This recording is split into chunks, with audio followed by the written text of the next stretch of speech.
ये नया प्रोफेशन कैसे चालू हो गया हिंदुस्तान के अंदर कि डॉक्टर नहीं बनना, इंजीनियर नहीं बनना, बाबा बनना है। इसमें आप थोड़ी मेहनत करके बहुत अधिक धन कमा सकते हो। शमशान की कुछ ऐसी बात बताओ जो लोगों को ना पता।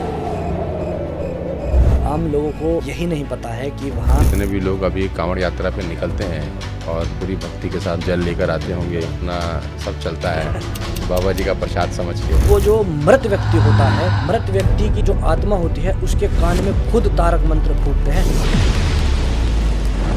कैलाश पर्वत पे कितने लोगों ने आज तक ट्रैवल किया है? जो प्रसिद्ध है वो सिद्ध नहीं, हाँ। और जो सिद्ध है वो प्रसिद्ध नहीं। अज्ञानता बैठी सिंहासन पे, ज्ञान बड़ा कूड़े के ढेर। किसी की गुड़िया बनती थी, उस पर सुई चुभोते थे तो दूर व्यक्ति बैठा है उसको दर्द होता था। आप ही का नाम लेकर सिगरेट पी रहा है, और जब तक वो सिगरेट उसके हाथ में जल रही है तब तक उस व्यक्ति के प्राण बचे रहेंगे। सच्ची में ऐसी शक्ति भी होती है कि किसी के प्राण निकाल के किसी में डाले जा सकते हैं। काफी प्रलयंकारी ऊर्जा है। ब्रह्मा जी की गर्दन उन्होंने काट दी थी।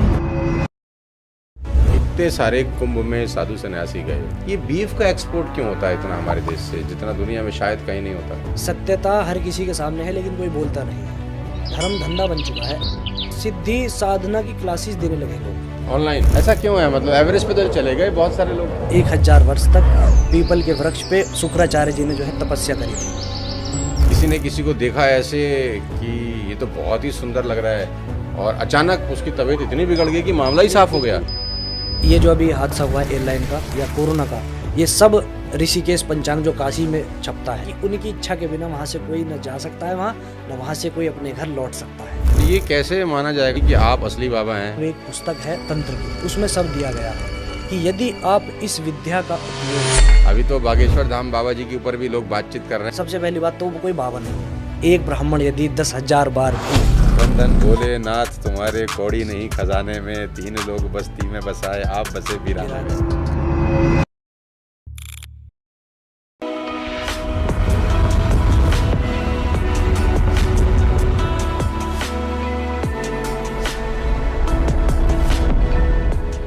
21-22 साल का एक नौजवान जो आज से 5-6 साल पहले जीन्स और टी शर्ट पहन के घूमा करता था, बालों में अलग अलग कलर के स्पाइक्स बनाता था, आज 5-6 साल के बाद इतना कुछ बदल गया कि वो आज नए युग के बाबा जी में कन्वर्ट हो गया। आज हमारे बीच में हैं शुभम शर्मा जी, जिनको हम बाबा जी कहें, जिनको हम आध्यात्मिक गुरु कहें, जिनको हम शास्त्री जी कहें। आज उन्हीं से जानेंगे आज के इस पॉडकास्ट में क्यों आज का युवा इंजीनियर नहीं बनना चाहता, बाबा बनना चाहता है। तो बाबा जी, आपका बहुत बहुत स्वागत है हमारे पॉडकास्ट में। आज हम आपसे बहुत सारी बातें पूछेंगे क्योंकि आज आप बड़े वायरल हो रहे हैं, तो हमने सोचा सबसे पहले आपको बुलाया जाए और ये पूछा जाए ये नया प्रोफेशन कैसे चालू हो गया हिंदुस्तान के अंदर कि डॉक्टर नहीं बनना, इंजीनियर नहीं बनना, बाबा बनना है। आप 4-5 साल पहले जीन्स पहन के घूमते थे, बाल स्पाइक बना के घूमते थे और मॉल में मस्त जैसे हर युवा घूमता है, और अचानक अब ये। जी, सबसे पहले तो हर हर महादेव। हर हर महादेव। देखिए, वर्तमान जो प्रणाली चली है अभी बाबा बनने की या कुछ भी, कि जो जैसा आपने पूछा है डॉक्टर नहीं बनना है या इंजीनियर नहीं बनना है, लोगों को ऐसा लगता है कि ये जो आध्यात्मिक जगत है इसमें आप थोड़ी मेहनत करके बहुत अधिक धन कमा सकते हो। वर्तमान जो थिंकिंग है लोगों की, युवाओं की, कि इंजीनियर बनेंगे तो हमें पहले मेहनत करनी पड़ेगी, अध्ययन करना पड़ेगा, और तब कहीं जाके हम इंजीनियर का डेजिग्नेशन हमारे को मिल सकता है। लेकिन वर्तमान जो समय है उसमें क्या है कि आपकी कोई क्वालिफ़िकेशन चेक नहीं करेगा बाबा बनने से पहले कि आपने कुछ शिष्टाचार है अंदर, कुछ अच्छा आचरण है या नहीं है। बस आपको भगवा पहनना है, बाल बढ़ाने हैं, दाढ़ी बढ़ानी है, और आप बन गए बाबा। और उसके बाद क्या होगा, भोले भाले लोग, जैसे आप कभी कुंभ में अभी देखा आपने, किसी को नहीं पता बाबा वास्तव में क्या होते हैं, संत क्या होते हैं, साधु क्या होते हैं। भगवा देखा, दाढ़ी देखी और जाके सीधा पैरों में दंडवत प्रणाम करने लगे। तो जब ऐसा होता है कि मेरे को बिना कुछ करे ही दुनिया इतना सम्मान दे रही है, पैर छू के पैसे दे रही है, मैं क्यों बनूं इंजीनियर, बाबा बन जाता हूँ। लेकिन उसके पीछे का सच वास्तव में ये नहीं पता किसी को कि अगर आप वास्तव में संत या साधु बनना चाहते हो तो वो जीवन केवल और केवल त्याग और तपस्या से भरा है। तो शुभम शर्मा जी के मन में अचानक ये विचार आया या शुरू से ही चल रहा था? और अगर शुरू से चल रहा था तो फिर शुरू में ही क्यों नहीं परिवर्तन हुआ? और अचानक विचार आया 22 साल 21 साल में महादेव की कृपा हुई या क्या हुआ, वो आप मुझे बताएंगे कि क्या हुआ? आप तो अच्छा खासा ग्रेजुएट हो गए, अच्छे खासे जर्मनी की कोई डिग्री भी आपने ले ली, बड़ी अच्छी आपकी शिक्षा रही और 21-22 साल तक तो आप बढ़िया मस्त जैसा आजकल के लड़के घूमते हैं वैसा घूमते थे और अचानक महादेव की कृपा से अब आप ये बन गए। तो ये अचानक रातों रात हुआ या पहले से सोचा नहीं, समझा था? ना सोचा समझा था हाँ। और ना रातों रात हुआ। ये ग्रेजुअली हुआ है, धीरे धीरे। अच्छा। क्योंकि उस अवस्था में भी पूजा पाठ मैं रोज ही किया करता था। अच्छा। जैसे कि लोअर में या जीन्स में ही मंदिर चले जाना। धीरे धीरे धीरे धीरे जैसे मैं उस क्षेत्र में घुसता रहा, ज्ञान लेता रहा, और खुद ऐसा कहा जाता है कि जैसे शिव जी से बड़ा कोई ज्ञानी नहीं, ना उनसे बड़ा कोई गुरु है। तो ये ज्ञान मुद्रा कहा जाता है इसको। ठीक। चाहे मैं मंदिर जाता था, जल चढ़ाता था, मुझे जैसे बैठा जाता था 2 मिनट 5 मिनट इस मुद्रा में, ज्ञान अवस्था में मैं ध्यान में बैठ जाता था खुद से ही? खुद से ही। उस समय ना मुझे कुछ मंत्र आता था कि मेरे को क्या करना है, बस खुद ही भगवान की कृपा से, अहेतु की कृपा जैसे होती है कि किसी कारणवश नहीं होती है, वो खुद ही हो जाती है। बस मैं ऐसे ही बैठा करता था आंख बंद करके, और धीरे धीरे धीरे धीरे धीरे धीरे बस मुझे पता नहीं क्या ऐसा अंदर से ही ऐसी अनुभूति होने लगी कि अब मुझे थोड़ा सा और इस लाइन में आगे जाना चाहिए। क्योंकि मेरी भूख उस समय बढ़ने लगी धीरे धीरे कि इतने से मेरा कार्य नहीं हो रहा है। तब मुझे एक विद्वान ने बताया कि ऐसे वस्त्रों में आपको पूजन नहीं करना चाहिए, जीन्स पहन के, जीन्स टी-शर्ट पहनकर, टी शर्ट पहनकर, क्योंकि आप हो सकता है घर में भी इन्हें पहनकर बैठे हो हाँ। और वो अपवित्र अवस्था में हो। आप उठे, जल का लोटा लिया और आप मंदिर आके चढ़ाकर चले गए। क्योंकि पूजा पाठ में पवित्रता का बहुत ज़्यादा ध्यान दिया जाता नियम है। नियम है। जैसे एक ड्रेस कोड हर जगह का होता है, स्कूल का, कॉलेजेस का, एम्प्लॉयज़ का, जी। उसी प्रकार हमारी सनातन परंपरा में एक ड्रेस कोड पूजा पाठ के लिए भी दिया गया है। माताओं बहनों के लिए साड़ी का है, और जो पुरुष हैं उनके लिए धोती कुर्ते का है, या उत्तरी और धोती का है जो सिली नहीं होती है। तो ये कैसे माना जाएगा शास्त्री जी कि आप असली बाबा हैं? क्योंकि असली और नकली तो आजकल बहुत चल रहा है बाजार में, है ना? अभी तो बागेश्वर धाम बाबा जी के ऊपर भी लोग बातचीत कर रहे हैं, उन्होंने गुच्ची का चश्मा पहन लिया और जैकेट पहन ली, तो लोग कह रहे हैं वो सादा जीवन उच्च विचार, वो वाली कहानी कहाँ चली गई? तो उन्होंने कहा मैं तो अब डबल रेट का पहनूंगा, मेरे को किसी ने दान भक्त ने दिया है, मैंने खुद नहीं खरीदा। चलो वो भी जो उनका पर्सनल कहानी है, लेकिन वो जो कहा जाता था कि सादा जीवन उच्च विचार, वो कहाँ चली गई बात? फिर क्या ये ठीक है आपके हिसाब से? देखिए, सबसे पहली बात तो आखिरी में जब बाबा जी गुच्ची पहनते हैं तो लोगों का मन तो करता होगा ना, चलो बाबा ही बन जाएं। मिडिल क्लास फैमिली का आदमी तो गुच्ची के शोरूम के बाहर से भी नहीं जा पाता है। देखिए, भगवान की कृपा का पात्र बनना पड़ता है सबसे पहली चीज़। और ये तो कुछ राजनीतिज्ञों का एक शुरू से रहा है कि सनातन धर्म को ही टारगेट किया जाता है। क्या और धर्म समाज पंथ के जो साधु हैं या जो उनकी फील्ड में उनको जो बोला जाता होगा, क्या उनके जो प्रिय शिष्य हैं वो उन्हें कुछ नहीं देते? लेकिन प्रारंभिक अवस्था से ही टारगेट केवल और केवल सनातन को ही किया जाता है कि इस वर्ण व्यवस्था के, इस संप्रदाय के साधु को किसी ने ये दिया तो क्यों दिया? अरे उसके पास था, उसने दे दिया भाववश आकर। अगर आपको ही यदि कोई कुछ दे या मुझे ही कुछ दे, मैं तो रख लूँगा, आप भी रख लेंगे। कोई संसार में ऐसा नहीं कि अगर किसी को कोई फॉर्चूनर दान दे तो वो मना कर दे कि मुझे नहीं चाहिए। इस चराचर जगत में कोई ऐसा नहीं है। जो उंगली उठा रहे हैं, आज यदि उनको भी कोई गुची से महंगा कुछ दे तो क्या वो लेंगे? नहीं बोलते भी होंगे कि हमको भी लाके दो। तो फिर तो ये एक मानसिकता है कि टारगेट ही केवल सनातन को करना है।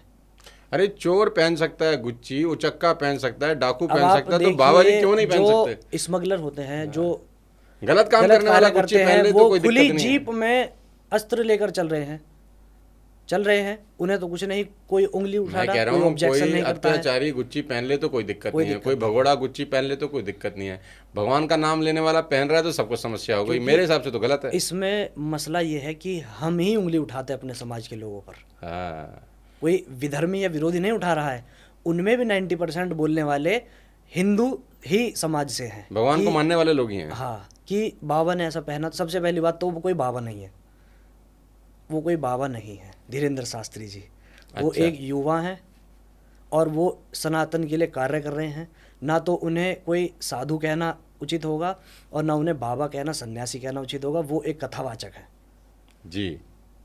तो और बहुत से लोग जो कहते हैं कि अभी जैसे एक एयरलाइन का जो हादसा हुआ है, हाँ, एयर इंडिया का। एयर इंडिया का, कि तब इनकी शक्ति कहाँ चली गई थी, हाँ, पूछ रहे हैं या ना कि अभी जो वो एक अटैक हुआ है जम्मू में, वहाँ तब इन्होंने कोई पर्ची क्यों नहीं खोली। पहलगाम में।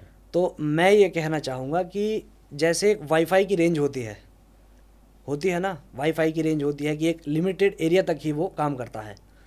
इसी प्रकार से यदि कोई सिद्धि साधना प्राप्त करता है ईश्वर से, उसकी भी एक रेंज होती है, उसकी एक सीमा होती है। असीमित तक जो असीमित शक्ति है वो केवल उस विधाता के पास है और किसी के पास नहीं है। यदि आप उनके सामने जाकर बैठेंगे तब वो आपके बारे में कुछ बता सकते हैं।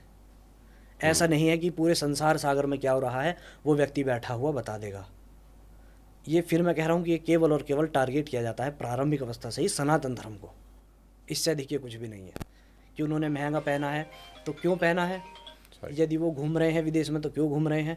अरे भगवान की कृपा से ही सब कुछ प्राप्त होता है। यदि किसी ऐसे बोलने वाले व्यक्ति से बोला जाए कि मैं अपने खर्चे से आपको यूरोप का ट्रिप करा रहा हूँ, क्या वो व्यक्ति जाएगा? नहीं, इतने में तो एयरपोर्ट पहुंच चला जाएगा ना। लेकिन क्या है ना कि अपने दुख से दुखी कोई नहीं, दूसरे के सुख से दुनिया अच्छा, आप दुखी मुझे है। शास्त्री जी एक बात बताओ कि इतने सारे बाबा आए पिछले कुछ समय मार्केट के अंदर जी। मैं तो ऐसे ऐसे वीडियो सोशल मीडिया पे देखता हूँ कि हंसी भी आती है और गुस्सा भी आता है, लेकिन अब हम क्या करें। वो एक बाबा का मैंने वीडियो देखा, नाम तो मेरे जहन से भी उतर गया। उसके दरबार में कोई एक लेडी लेटी हैं जो सो कॉल्ड मर चुकी हैं, और उनके घर वाले उसको लेकर आए हैं, बाबा जी ऐसा हो गया टाइप्स। तो बाबा जी उसको बोल रहे हैं, क्या मैं तेरे प्राण निकाल के इस लड़की में डाल दूँ? तो कह रही हाँ बाबा जी डाल दो, थोड़े से डाल दूँ, हाँ थोड़े से डाल दो। तो वो ऐसे ऐसे कर रहे हैं कि इसके प्राण निकाल के इसमें से इसमें डाल दिए जाएं, गुड़ गुड़ गुड़ छू, और वो लड़की अचानक से खड़ी हो जाती है और जय बाबा जी हो जाता है। तो मतलब ये सच्ची में ऐसी शक्ति भी होती है कि किसी के प्राण निकाल के किसी में डाले आ सकते हैं? शक्ति होती है, मृत संजीवनी विद्या उसको बोला जाता है, लेकिन वर्तमान में किसी के पास तो वो नहीं है। बाबा जी कर रहे हैं वो सोशल केवल और मीडिया के केवल, ऊपर। देखिए पाखंड से भरा हुआ हमारा समाज है, हमारा देश है वर्तमान समय में। मैं स्पष्ट सी बात कहूँगा, मैं ना इधर से कहूँगा ना उधर से, मैं सीधी बात कहूँगा एकदम डायरेक्ट, क्योंकि मैं किसी प्रकार का कोई भय नहीं मानता। नहीं सबसे तो पहली चीज़, किसी को तो सच बोलना ही चाहिए ना। देखिए क्या है कि विद्या है, ये मृत संजीवनी विद्या है, भगवान आशुतोष के ही श्री चरणों से निकली है, भगवान भूतेश्वर महादेव के ही। उन्होंने किने दी? शुक्राचार्य जी महाराज को। विद्या है, लेकिन वर्तमान में उसे कोई नहीं पा सकता।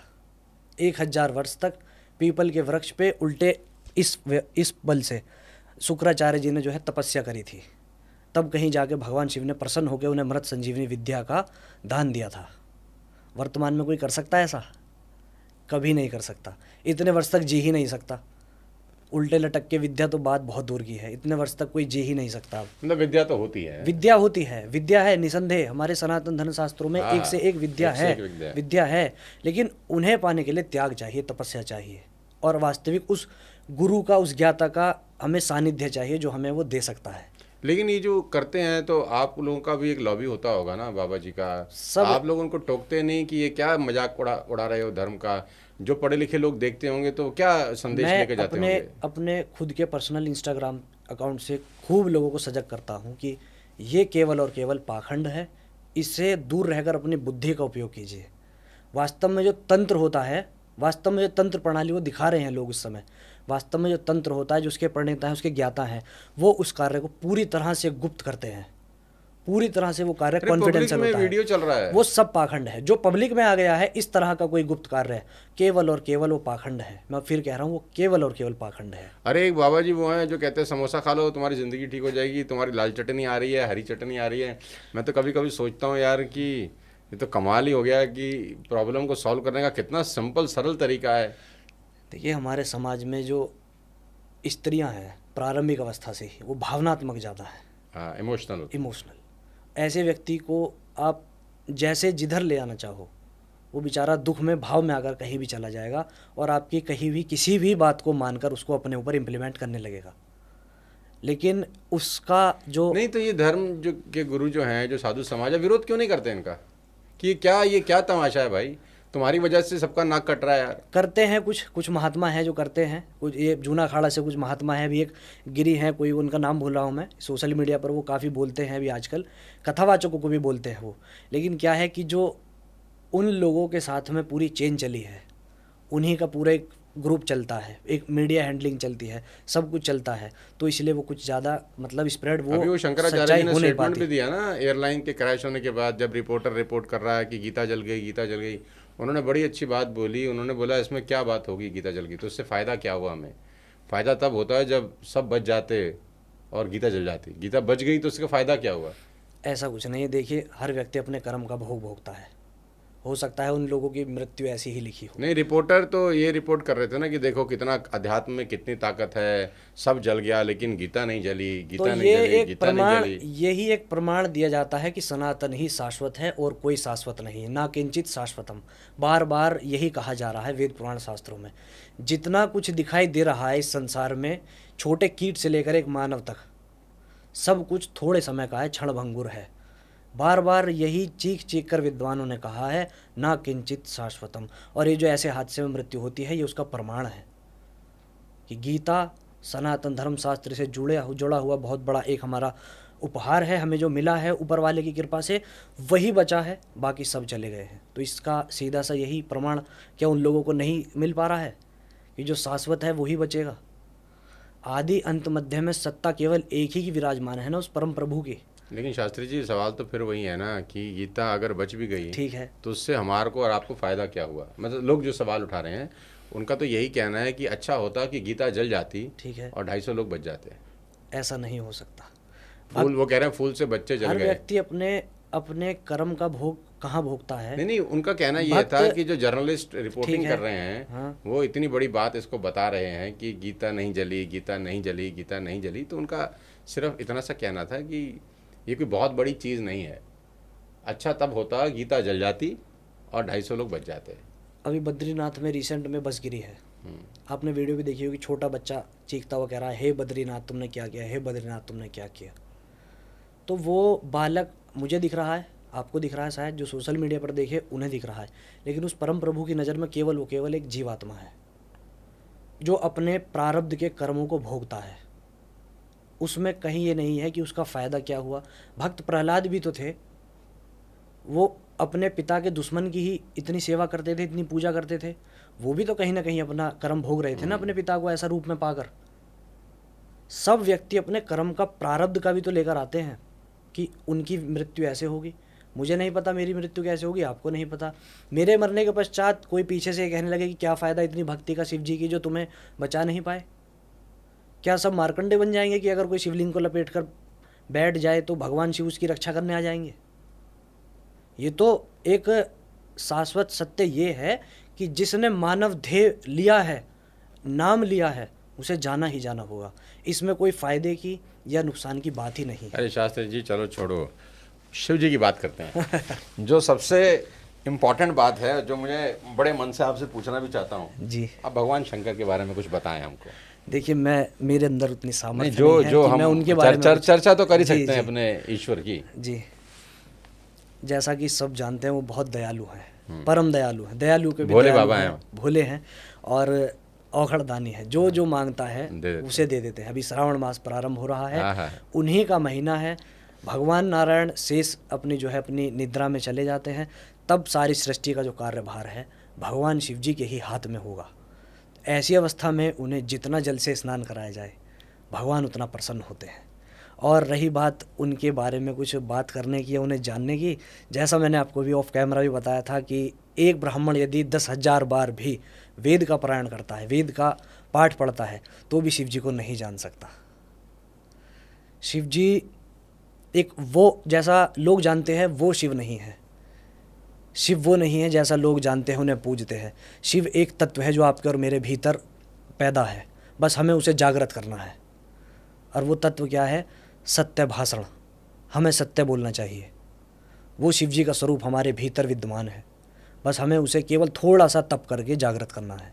शिव एक तत्व है, कोई मूर्ति नहीं है। जब आदि अंत मध्य में अंत में संसार के अंत में जब कुछ भी नहीं होता, केवल अंधकार होता है, केवल और केवल एक अग्नि स्तंभ शिव महापुराण के प्रथम अध्याय में आपको मिलेगा। केवल और केवल एक अग्नि स्तंभ उस समय विद्यमान होता है जिसमें से ब्रह्मा और विष्णु निकलते हैं। वो अग्नि स्तंभ ही सदाशिव का प्रतीक है। जैसे हम निराकार ब्रह्म के रूप में पूजते हैं, वही निराकार ब्रह्म वो अग्नि स्तंभ है जो शिव है, सदाशिव है।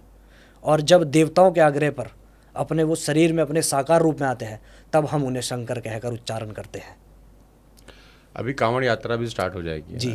तो आपको क्या लगता है कि जितने भी लोग अभी कांवड़ यात्रा पे निकलते हैं, ये सब लोग पूरी श्रद्धा, पूरी भक्ति के साथ वहाँ जाते होंगे और पूरी भक्ति के साथ वहाँ जल लेकर आते होंगे? क्योंकि कांवड़ यात्रा के दौरान बहुत बार ऐसा देखा गया है कि हुड़दंगी भी लोग बहुत होते हैं। जी। हुड़दंग मचाते हैं, सब तो नहीं मचाते लेकिन कुछ तो मचाते ही हैं, और वहाँ पर अपना सब चलता है बाबा जी का प्रसाद समझ के। जी, देखिए, शिव जी की बारात का चरित्र सुना है आपने, प्रसंग सुना है? थोड़ा सुनाएंगे तो अच्छा लगेगा। उस प्रसंग में शिव विवाह में कैसे कैसे व्यक्ति हैं, कैसे कैसे भूत प्रेत सब हैं। भूत प्रेत पिशाच, किसी का सर नहीं, किसी का धड़ नहीं, किसी के हाथ उल्टे किसी के हैं, 10 किसी सर के हैं। 10 सर है ना, ऐसे ऐसे। तो मतलब, और सुंदर भी हैं, सुंदर भी हैं, किन्नर भी हैं, यक्ष भी हैं, गंधर्व भी हैं, सब हैं। उसी प्रकार से ये भक्त श्रेणी में आते हैं उनकी बारात के रूप में। उसमें आपको सात्विक सौम्य भी मिलेगा, जो केवल अपने घर से भाव लेकर जाएगा, जल लेगा और शिवरात्रि के दिन भगवान को चढ़ा के अपना हाथ जोड़ के अपने घर जाके सो जाएगा अपना ध्यान करते हुए। ठीक ठीक। कुछ ऐसे होंगे वो सीधे जाएंगे, लेकिन आएंगे घूमते फिरते टेढ़े आनंद लेते हुए। अच्छा। तो भाव हैं, अब सबके अलग अलग भाव हैं। आपको नहीं पसंद गांजा पीना, और मैं कहूँ कि मुझे बहुत पसंद है, पीता नहीं हूँ मैं, लेकिन बताऊँ, भाव वाली बात कर रहा हूँ। मुझे बहुत पसंद है, मुझे आनंद मिलता है, मेरे भगवान का प्रसाद है। उसमें आप कुछ नहीं कर सकते किसी के भाव को, क्योंकि ये भाव वाली बात है। भगवान का प्रसाद समझ के पी सकते हैं उसको? नहीं, बिल्कुल नहीं, क्योंकि ये कहीं इसका प्रमाण नहीं दिया गया है। जैसे लोग कहते हैं ना, ये केवल अपनी अपने जीवा का रस है ये बस। भोले बाबा पीते हैं? नहीं नहीं नहीं, भोले बाबा तो विष भी पीते हैं, ये सब विश्व विख्यात बात है ना। जब भी जब भी गांजे चिलम की बात चलती है, कोई ना कोई कहता है उन्होंने तो विष भी पिया था, क्या फलाहन का पान कर सकते हो? कोई नहीं कर सकता। तो जहाँ वो रहते हैं वहाँ भी रह सकता है कोई रात को? उनसे जोड़ नहीं सकते, उनसे कोई कनेक्शन नहीं है इसका। हाँ, जितनी भी विषैली चीज़ें थीं समुद्र मंथन के समय, जब वो छलक कर विष धरती पर गिरा था, तो जितनी भी विषैली चीज़ें थीं उन्होंने सब अपने सानिध्य में ले ली थी, आपके मेरे कल्याण के लिए। ये उसका एक रीज़न है, इसे आप जोड़ सकते हो, क्योंकि वो सब कार्य करने में समर्थ है। क्या आप समर्थ हैं? मैं नहीं हूँ। इसीलिए कहा गया है कि कर्तुम अकर्तुम अन्यथा कर्तुम सर्वसमर्थ है। परमपिता हर कार्य को करने में समर्थ हैं, एक मानव हर कार्य को करने में समर्थ नहीं है। वो समर्थ थे, उन्होंने उस समय विष का पान किया, जितनी भी विषैली वस्तुएं थीं अपने में समेट ली। इस चीज़ से आप जोड़ सकते हो, लेकिन गांजे चिलम को एक टारगेट बना के कि वो भी पीते हैं, तो ये बहुत ज़्यादा गलत चीज़ है। हमारे समाज का एक बहुत निंदनीय कथन है, वो नहीं होना चाहिए। ये हमारे कहीं ना कहीं हमारे पतन का कारण है। हाँ, जो वास्तव में साधना में इसका उपयोग करते हैं, जैसे कि एक विषैला पदार्थ है, साइंटिफिक कुछ चीज़ें भी ऐसी हैं कि आप यदि किसी चीज़ का सेवन करते हैं तो वो आपकी जो ये दिमाग की नसें होती है एकदम उन्हें स्थिर कर देता है, स्थिर एकदम। आपकी जो स्टेबिलिटी है एकदम बढ़ जाएगी उसे पीने के बाद। जैसे कि ड्रग्स का नशा करते हैं लोग, अब उसके बाद उन्हें ऐसी प्रीति होती है कि वो एकदम सुन्न हो जाते हैं। तो जो उसका सहारा लेकर ध्यान मार्ग में बैठते हैं, उनका कहना यह है कि हम 4 घंटे 5 घंटे आसन पे बैठकर भगवान का ध्यान कर सकते हैं बिना किसी डिस्ट्रैक्शन के। उस समय चाहे कोई महिला आ जाए, कोई सुंदर लड़की आ जाए, कोई कन्या आ जाए, या कोई भगवान की भेजी हुई माया आ जाए, हमें फिर किसी से कोई मतलब नहीं। हमारा जो टारगेट है, वो भगवान का लक्ष्य है, वो हमारा पूरा होगा, उसी के पश्चात हमारी आंखें खुलेंगी। तो कुछ लोग, ज्ञानी लोग, उसका इस प्रकार से सदुपयोग करते हैं। भविष्यवाणी होती है क्या? बिल्कुल होती है। मतलब मैं थोड़ा उत्सुक हूँ जानने के लिए कि जैसे बड़े बड़े हादसे हो जाते हैं, जैसे हो गया तो बहुत सारे लोग बोल रहे हैं अभी पहले बता देते अगर इतनी ताकत इतनी क्षमता किसी के अंदर है तो ये चीज़ें रुक जाती टाइप्स कहानी। और भविष्यवाणी के नाम पे बहुत सारे लोग अपना दुकान भी चलाते हैं। जो क्या है कि जिनके पास ज्ञान नहीं है वो दुकान चलाते हैं, और जिनके पास बहुत ज्ञान है वो गुप्त रूप से अपने ज्ञान को और बढ़ाते हैं। कि ब्रह्मास्त्र छोटे से युद्ध पे नहीं छोड़ा जाएगा ना। यदि आपके पास, मैं कहूँ कि आपके पास एक बहुत बड़ी शक्ति है, तो आपकी गली में लड़ाई होगी, आपने छोड़ दी, ऐसा थोड़ी होगा। एक बड़े अनुष्ठान के लिए उसको रखा जाएगा। ऐसे ही वो लोग गुप्त रूप से रहकर उस तप को अपना अंदर पैदा कर रहे हैं, तब कहीं जाकर उस चीज़ को छोड़ते हैं। और रही बात भविष्यवाणी की, तो ये जो अभी हादसा हुआ है एयरलाइन का या कोरोना का, ये सब ऋषिकेश पंचांग जो काशी में छपता है, सब पहले से छप जाता है। 1 साल पहले का जो है, यदि आप उसमें छपा हुआ था? पंचांग उठाएंगे तो उसमें सब ये लिखा हुआ है कि उसमें ये छपा हुआ है? हवाई यात्रा से जो है इस देश में हमारे ये व्यवस्था होगी, और कोरोना के समय भी ये होगा कि ये फलाना बीमारी नाम से। कौन से पंचांग में छपा था ये? ऋषिकेश पंचांग में, काशी से छपता है। मतलब काशी से छपता है ऋषिकेश पंचांग, उसमें कोरोना का पहले से छपा हुआ था, सब कुछ पहले से दिया हुआ था। और ये एयरलाइन का जो क्रैश है ये भी पहले से छपा हुआ था। 15 दिन पहले अभी मेरे एक जानकार हैं ब्राह्मण, वो काशी गए हुए थे, तब उनसे मेरी बात हुई, तब उन्होंने मुझे बताया कि वहाँ के एक वैदिक ब्राह्मण के पास मैं खड़ा था, उन्होंने मुझे बताया एक पंचांग लाकर, ऋषिकेश पंचांग जो आता है वो एक मान्य पंचांग है पूरे भारतवर्ष में, जो केवल और केवल काशी से ही संपादित होता है। कुछ तो गूढ़ रहस्य है, क्योंकि जिस दिन क्रैश हुआ ना, उस दिन सवेरे के न्यूज़पेपर में एक कंपनी अमूल थी, पता नहीं क्या नाम था, शायद मुझे जहाँ तक याद नहीं आ रहा अभी, कोई कंपनी का ऐड था जिसमें वो प्लेन, इंडियन एयरलाइंस का ही प्लेन, क्या कहते हैं, एक बिल्डिंग से क्या कहते हैं, जैसा क्रैश के बाद उसकी अवस्था थी वैसा ही ऐड में दिखाया, सवेरे न्यूज़पेपर में फ्रंट पेज पे वैसा क्या कहते हैं, एज इट इज़ ऐड था। तो ये क्या है कि देखिए, भविष्यवाणी तो हो जाती है, वो वास्तविकता है कि यदि कुछ होने वाला है, बहुत से लोगों को वो आभास होने लगता है, लेकिन हो सकता है कहीं ना कहीं कोई राजनीति की, जो आपने अमूल वाली बात बताई है, मुझे नाम याद नहीं आ रहा, अमूल था कि पता नहीं, कहीं ना कहीं कोई राजनीतिक प्रपंच भी हो सकता है हर कार्य में, क्योंकि राजनीति एक ऐसी व्यवस्था है कि वो नहीं देखेगी कोई मासूम जा रहा है। अच्छा, आपको लगता है कि इसके पीछे कोई राजनीतिक कारण भी हो भी सकता है, कुछ भी हो सकता है इस संसार में। पूर्व चीफ मिनिस्टर उसमें ट्रेवल कर रहे थे, मतलब उस दिशा में लेके जा रहे हैं आप इसको? नहीं, जैसा आपने भी कहा कि ऐसा कुछ, लेकिन मैं तो उस मार्ग का हूँ, तो मैं भविष्यवाणी के लिए आपसे कह रहा हूँ कि भविष्यवाणी वाली बात बिल्कुल सत्य है, वो होती है और वो करते हैं विद्वान लोग। यदि आपको देखना हो, सटीक होती है, बिल्कुल सटीक होती है, एज इट इज़ वो बता देते हैं उसमें पंचांग में। लेकिन क्या है ना कि 20-50 रुपये के पंचांग पे कोई भरोसा नहीं करता, मानते तब है जब चीज़ हाथ से निकल जाती है, तब कहते हैं। हर व्यक्ति भगवान की शरण में तब जाता है जब वो अपने से पूरा जोर लगा देता है, तब कहीं जाकर आके पंडित जी मेरा ये कार्य नहीं हो रहा है, मैं आपके हाथ जोड़ता हूँ, मेरे बेटे की शादी करा दो या मेरी बिटिया की शादी करा दो, और या फिर मेरे बच्चे को ये रोग लगा है, इसका निवारण आप मुझे दे दो। पंडित जी कोई खुद से थोड़ी कुछ देते हैं, पंडित जी तो मार्ग दे देते हैं कि ये रहे भगवान, इनका पूजन करो आप, बात खत्म। तब कहीं जाके वो उस मार्ग में आते हैं। पहले हर व्यक्ति अपने अभिमान में आकर, अपने अहंकार में आकर, अपने को सामर्थ्यशाली समझ के हर कार्य को करने की चेष्टा करता है, लेकिन भगवान उसे बार बार इसी प्रकार से मुंह के बल गिराता रहता है कि तू कर अपने से, लेकिन मैं ही सर्वसमर्थ। बहुत बढ़िया, बहुत बढ़िया। मैं ही कर सकता हूँ जो कर सकता हूँ, तू कुछ नहीं कर सकता। मैं शास्त्री जी आपकी थोड़ी सी वेशभूषा के बारे में भी थोड़ा उत्सुक हूँ पूछने के लिए कि आपने ये वस्त्र, मैंने पूछ लिया आपसे कि आपने धारण किए हैं काले, आपने बोला कि उसका मुझे उचित आंसर दिया। अब ये जो आपने मालाएं धारण कर रखी हैं जी, ये एक तो मुझे देखने से रुद्राक्ष जैसी लग रही है, अब क्या है वो आप जाने। रुद्राक्ष है, और एक ये ब्लैक कलर का भी आपने कुछ बड़ा सा कुछ धारण कर रखा है, ये वो एक काशी से ही मेरा एक, क्या है थोड़ा मुझे बता पाएंगे क्या? हम ये इसको एक थोड़ा समझ सकारात्मक ऊर्जा को बढ़ाने के लिए और नकारात्मक दोष को दूर रखने के लिए मैंने पहना है, और ये रुद्राक्ष है और ये करुंगली माला है, हिब्नूस की लकड़ी से माला है ये, करुंगली माला। अच्छा, और ये कैसे, कहाँ से लिया आपने, और क्या रास्ता होता है इसका, और क्यों पहननी चाहिए? ये एक तरह से जैसे हम पूजा पाठ में अलग अलग पूजा के समय अलग अलग मालाओं का हमारे सनातन धर्म में जैसे विवरण दिया गया है, उसी प्रकार से जैसे हम करुंगली माला को पहनते हैं, तो एक तो वर्तमान समय में क्या है कि हर व्यक्ति अच्छा दिखना चाहता है, कुछ ना कुछ ज्वेलरी वो ऐसे अपने ऊपर जो है पहनता है कि वो पहनकर उसे अच्छा, थोड़ा अट्रैक्टिव दिखे, वो तो एक अलग विषय है। लेकिन करुंगली माला का क्या होता है कि जब हम इसे पहनते हैं तो जो भी यदि कोई व्यक्ति हमारे को नज़र दोष लगाना चाहता है, अच्छा, किसी प्रकार की कोई नेगेटिव एनर्जी यदि हमारे पास आना चाहती है, वो इससे दूर रहती है, नहीं आती है। और क्योंकि इसके अंदर काफ़ी सारे ऐसे सकारात्मक गुण हैं, जैसे कि आपका जो मानसिक संतुलन है वो स्थिर रहता है जब आप कोई साधना करते हैं या कोई आप पूजा करते हैं उस समय में। तो ये जो दाने हैं ये किस चीज़ के दाने होते हैं? ये हिब्नूस की लकड़ी होती है, उसके दाने हैं। ये लकड़ी का है, ये पेड़ की लकड़ी होगी जी। और इसका संबंध भगवान मुर्गन और शिव जी से जोड़ा गया है।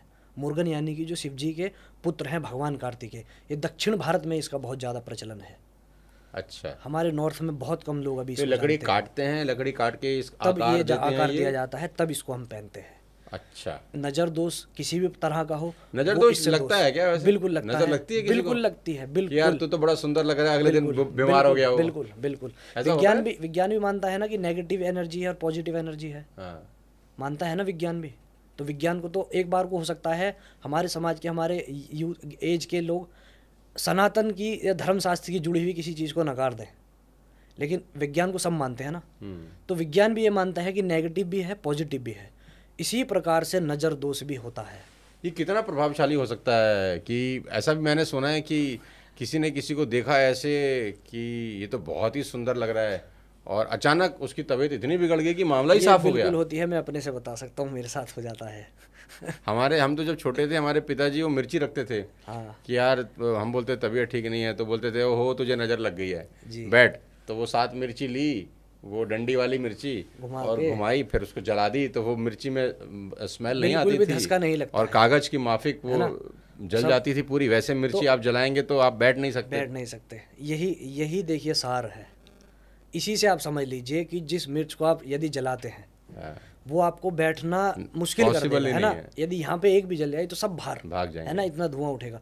लेकिन जब नज़र के लिए उसको उतारा जाता है 7 बार, तब आप देखिए कि हल्का सा भी धसका आपको नहीं लग नहीं सकता। लगता। तो ये क्या है, प्रमाण के साथ आपको सब पता चल रहा है कि वास्तव में नज़र दोष होता है। और नज़र इतनी कैड़ी, इतनी बुरी चीज़ है कि पत्थर को वास्तव में फोड़ फाड़ सकती देती है। बिल्कुल फोड़ सकती है। नज़र दोष सच में होता है, और केवल भारत में ही नहीं, ऑल ओवर द ग्लोब के लोग इसको मानते हैं। विदेशों में भी नज़र दोष होता है।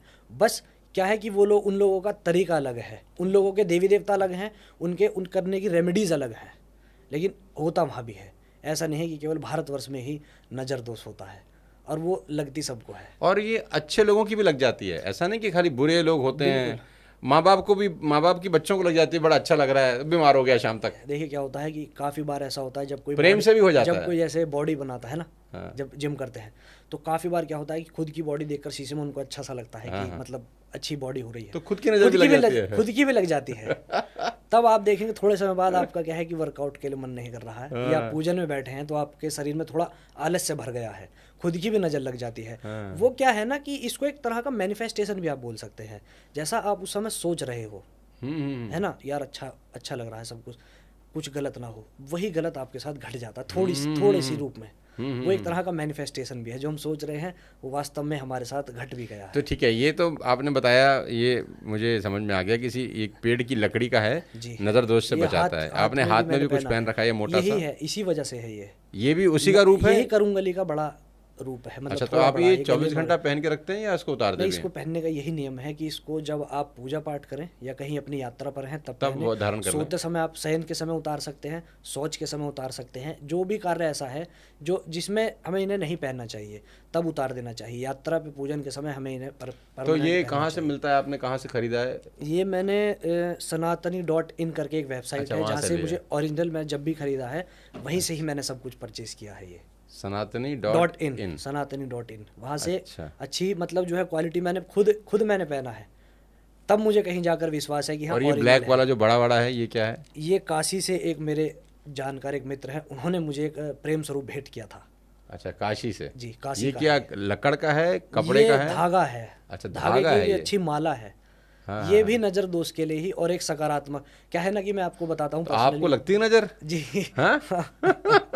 अच्छा, कहते हैं काला टीका लगाओ तो नहीं लगती, आपके तो पूरे वस्त्र भी काले देखिए क्या हैं, नज़र उस रूप में नहीं, जैसे कि क्या है ना कि मेरी शुरू से ही एक रुचि, मैं ज़्यादा क्यूरियस रहता हूँ मंदिर से अधिक शमशान की तरफ जाने के लिए। अरे बाप रे बाप। मंदिर में मुझे जाकर अनुभूति इतनी नहीं होती है मसान नाथ की, अच्छा, जितनी मुझे जो शमशान घाट में की तरफ होती है। जाकर होती है। इसीलिए वहाँ जाकर बहुत सी व्यवस्थाएं ऐसी होती हैं कि जो आपको, तो शमशान की कुछ ऐसी बात बताओ जो लोगों को ना पता हो। आपके साथ आज हम बैठे हैं तो कुछ ऐसी जानकारी भी तो मिलनी चाहिए ना, जो साधारण आम मानस में है नहीं। हाँ। क्योंकि बीच में अभी मैं सुन रहा था मोरारी बापू को, उन्होंने एक शादी कराई शमशान घाट के अंदर। देखिए, एक मत है लोगों का कि जैसे एक लोकाचार में, जैसे हम कहीं शमशान में गए हैं, किसी का दाह संस्कार किया है, वहां से आए स्नान जरूर करते हैं, स्नान करते हैं, है ना, अशुद्ध हो गए, लेकिन किसी को इसके पीछे का एक साइंटिफिक रीजन नहीं पता कि हम स्नान क्यों करते हैं। आपने सुना है कपाल क्रिया होती है, हाँ, वो खोपड़ी वाला। ब्रह्मांड फटता है ना, ये कपाल भ्रमरंध्र बोलते हैं इसको। जी हाँ जी। सारा केंद्र ये है हमारे शरीर का। जी। तो जब ये हमारा भ्रमरंध्र, ये कपाल क्रिया के समय जब फटता है, इसमें से आपने देखा होगा आवाज़ आती है, अगर यदि कोई ऑब्जर्व करता है तो उस भ्रमरंध्र में से, कपाल में से ऐसे तत्व निकलते हैं जो आपके मेरे शरीर को उस समय कहीं काफ़ी हद तक गिरा सकते हैं, बीपी भी फ्लक्चुएट कर सकते हैं हमारा। अच्छा। तो इसलिए उसका कोई, उस तत्व का कोई प्रभाव हमारे शरीर पर ना हो, हम इसलिए आकर स्नान करते हैं। ऐसा नहीं कि शमशान कोई अशुद्ध भूमि है, कोई हमारे पीछे चिपट जाएगा इसलिए हम स्नान करते हैं। यदि वो स्नान हो, यदि जो वो शमशान अशुद्ध स्थान होता तो मसाननाथ वहाँ क्या कर रहे हैं? अशुद्ध स्थान पे भगवान क्या कर रहे हैं फिर वहाँ अपनी भगवती उमा अपनी शक्ति के साथ? बताइए आप क्या कर रहे हैं? जो लोग बोलते हैं कि शमशान एक अशुद्ध स्थान है। शिव महिम्न स्तोत्र आपने शायद सुना हो। पुष्पदंत महाराज एक भगवान शिव जी के बहुत बड़े भक्त हुए हैं, पुष्पदंत। तो उन्होंने एक अपने शिव महिम्न स्तोत्र में एक स्तुति गाई है कि मैं गा के सुनाता हूँ आपको, है ना। श्मशाने स्वा क्रीडा स्मरहर पिशाचा सहचरा चिता भस्मालेपा सृगपि नृकरोटी परिकरा।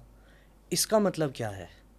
श्मशाने स्वा क्रीडा पिशाचा सहचरा, भगवान शिव अपने पिशाच, अपने सहचरों के साथ शमशान घाट में क्रीड़ा करते हैं।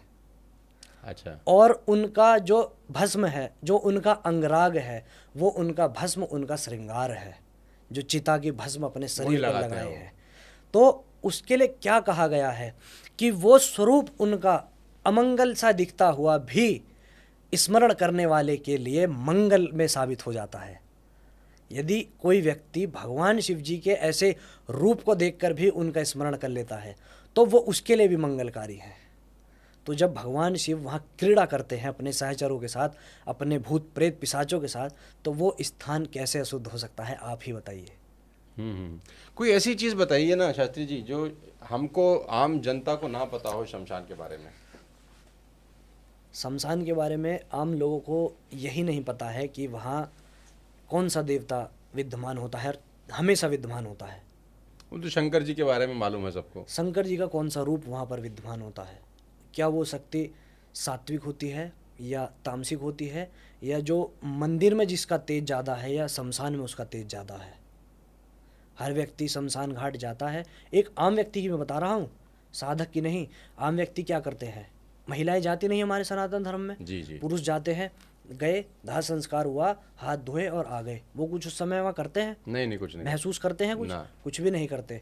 क्या वो भगवान शिव जी के विग्रह को देखकर उस समय हाथ जोड़ते हैं? नहीं जोड़ता, कोई नहीं जोड़ता, क्योंकि उन्हें वहाँ उस चीज़ की अनुभूति नहीं किया। वास्तविक रूप में मसाननाथ बैठे। शमशान घाट में कोई सिद्धियाँ विद्याँ भी होती हैं? कोई लोग बात करते हैं सिद्धियाँ? बहुत जल्दी सिद्धियाँ हो जाती है वहाँ, बहुत तीव्रता के साथ। यदि मैं कहूँ लोग बात करते यदि हैं? आप मंदिर में या कहीं और करें तो वो, यदि कोई 6 मंथ लग रहे हैं, 6 महीने लग रहे हैं, तो वहाँ वो 15-20 दिन के अंदर अंदर सिद्ध हो जाएगी, क्योंकि वो इतनी पवित्र भूमि है। कैसी कैसी सिद्धियाँ होती हैं? काफ़ी सारी हैं शमशान में होती हैं। जैसे कि आप भैरव उपासना करते हैं लोग, भैरव उपासना, भैरव की साधना करते हैं। अच्छा।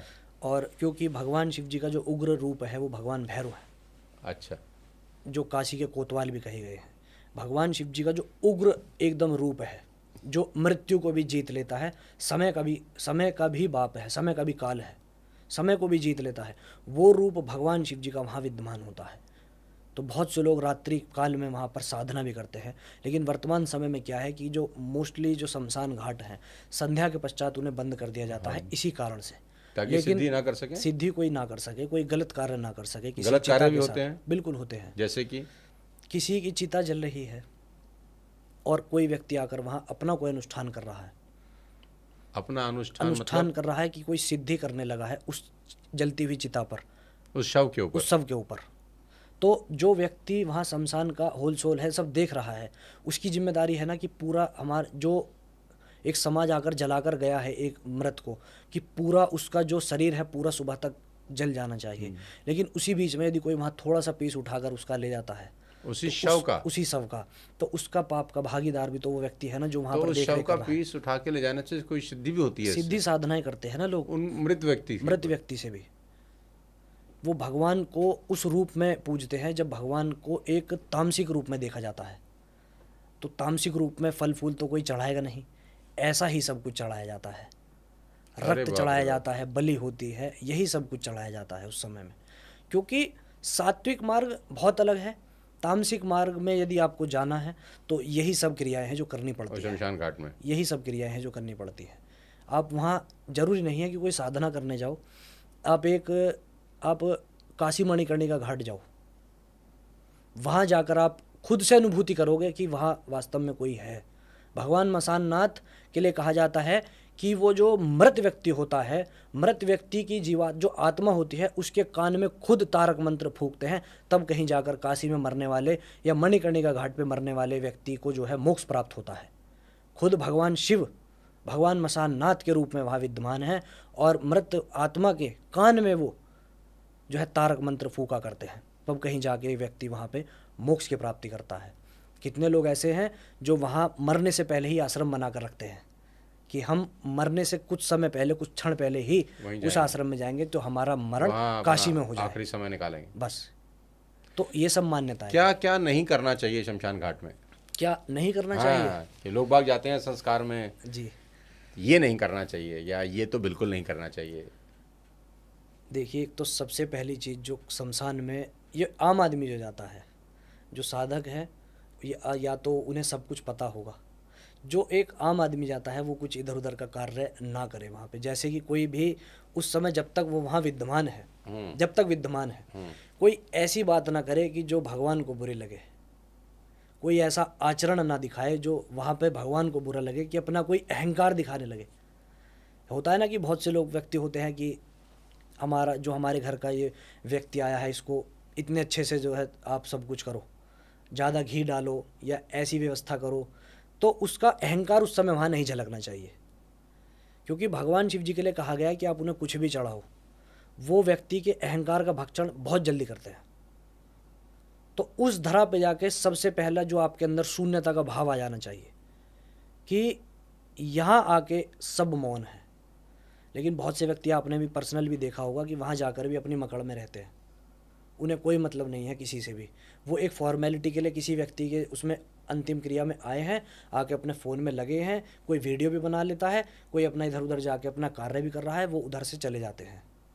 अच्छा शास्त्री जी, एक बात बताओ, मैं आपसे थोड़ा जानने को ये भी इच्छुक हूँ, मेरे अपने मन के सवाल हैं कि क्या ऐसा भी होता है कि वो एक हम कॉलेज में थे तो एक वो जादू होता था, वो किसी की गुड़िया बनती थी, उस पर सुई चुभोते थे तो दूर व्यक्ति बैठा है उसको दर्द होता था, ऐसा होता है क्या कुछ? ये सब होता है, मारण उच्चाटन सब कुछ होता है, मारण उच्चाटन सब कुछ होता है। क्या भला है ये सिद्धियाँ ही होती हैं, योगिनियाँ आपका कार्य सिद्ध करती हैं।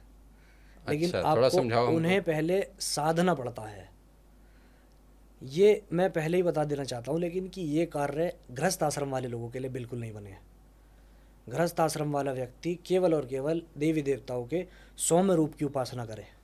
ठीक है। लेकिन जो विरक्त हो चुके हैं इस संसार से, अपने घर परिवार से, वो ही जाकर इस मार्ग में आगे आते हैं, क्योंकि उन्हें ये होता है कि अब हम सब कुछ छोड़ आए हैं। ठीक है। यदि हम इस सिद्धि को करते समय कुछ ऐसा हो गया कि हम मर भी गए, किसी योगिनी ने या किसी शक्ति ने, भगवान के किसी सहचर ने, उस शक्ति के किसी भी गण ने मेरे ऊपर कोई प्रहार भी किया, मैं मर भी गया, तो मुझे कोई दिक्कत नहीं है।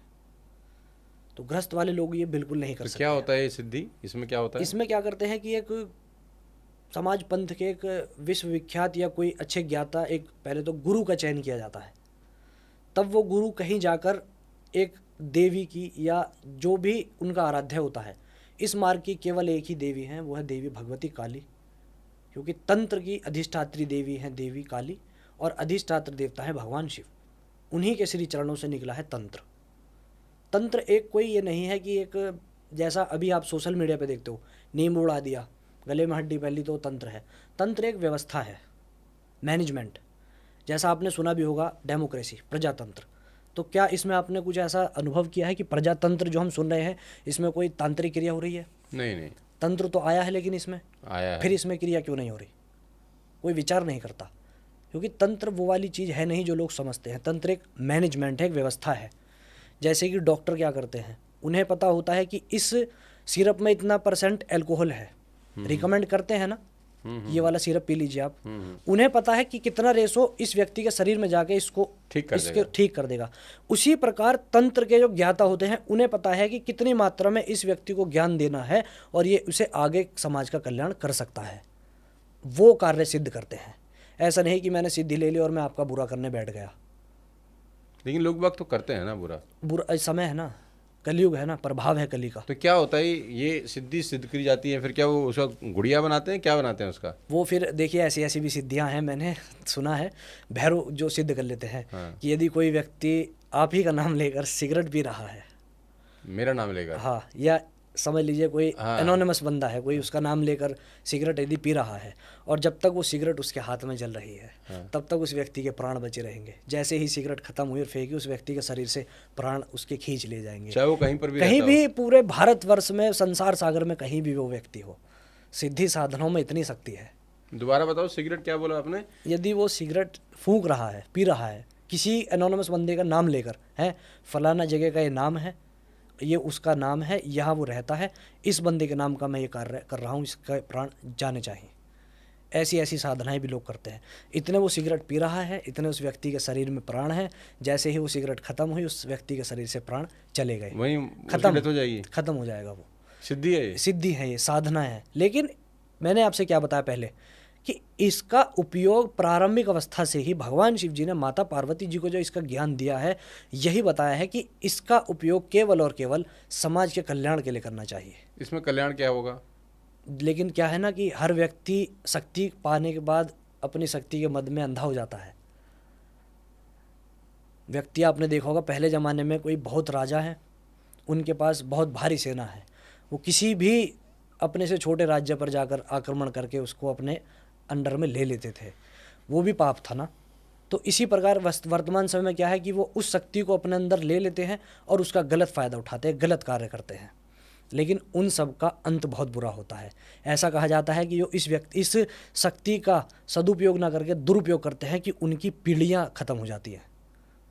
लाल किताब एक पुस्तक है तंत्र की, लाल किताब, उसमें सब दिया गया है कि यदि आप इस विद्या का उपयोग अच्छी जगह ना करके किसी के बुरे में करते हो तो आपका पतन, आपके परिवार का पतन, आपके आने वाली जो नस्ल पीढ़ी है सब खत्म होगी। ऐसा भी भगवान शिव उसमें कह रहे हैं।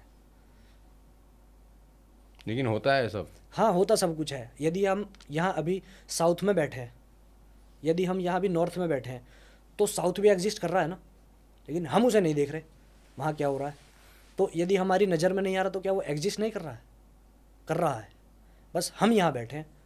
ऐसे ही ये शक्तियाँ भी कहीं ना कहीं हमारे आसपास नाच रही हैं अदृश्य रूप में, लेकिन कार्य वो कर रही हैं। ये होते हैं भूत प्रेत? सब होता है, सब कुछ होता है। थोड़ा बताओ इसके बारे में। सब कुछ होता है। आपकी हुई है कोई चर्चा, मुलाकात कभी?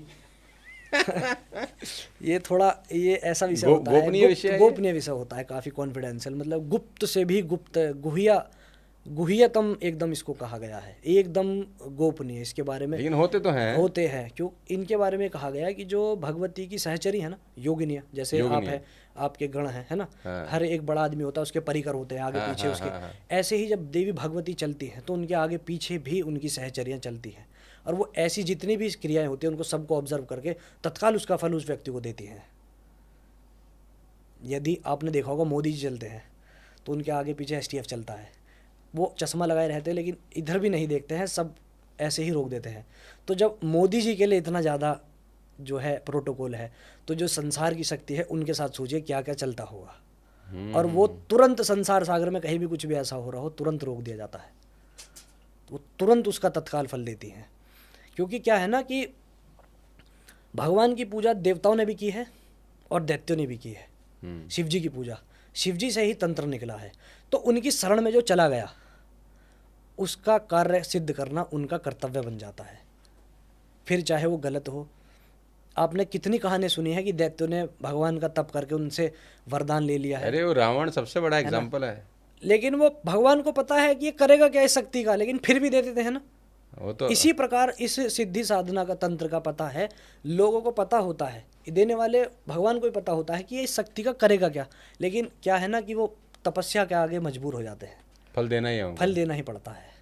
लेकिन अवश्यमेव भोक्तव्यम कर्तम कर्म शुभाशुभम, अच्छा बुरा जो कर्म करा है वो फिर बोगे, जो बोया है वो काटोगे भी आप ही। मैं नहीं आऊँगा उसके समय में। कर्म करते समय आप स्वतंत्र हो, लेकिन जब कर्म का फल आएगा वो मेरे हाथ में है।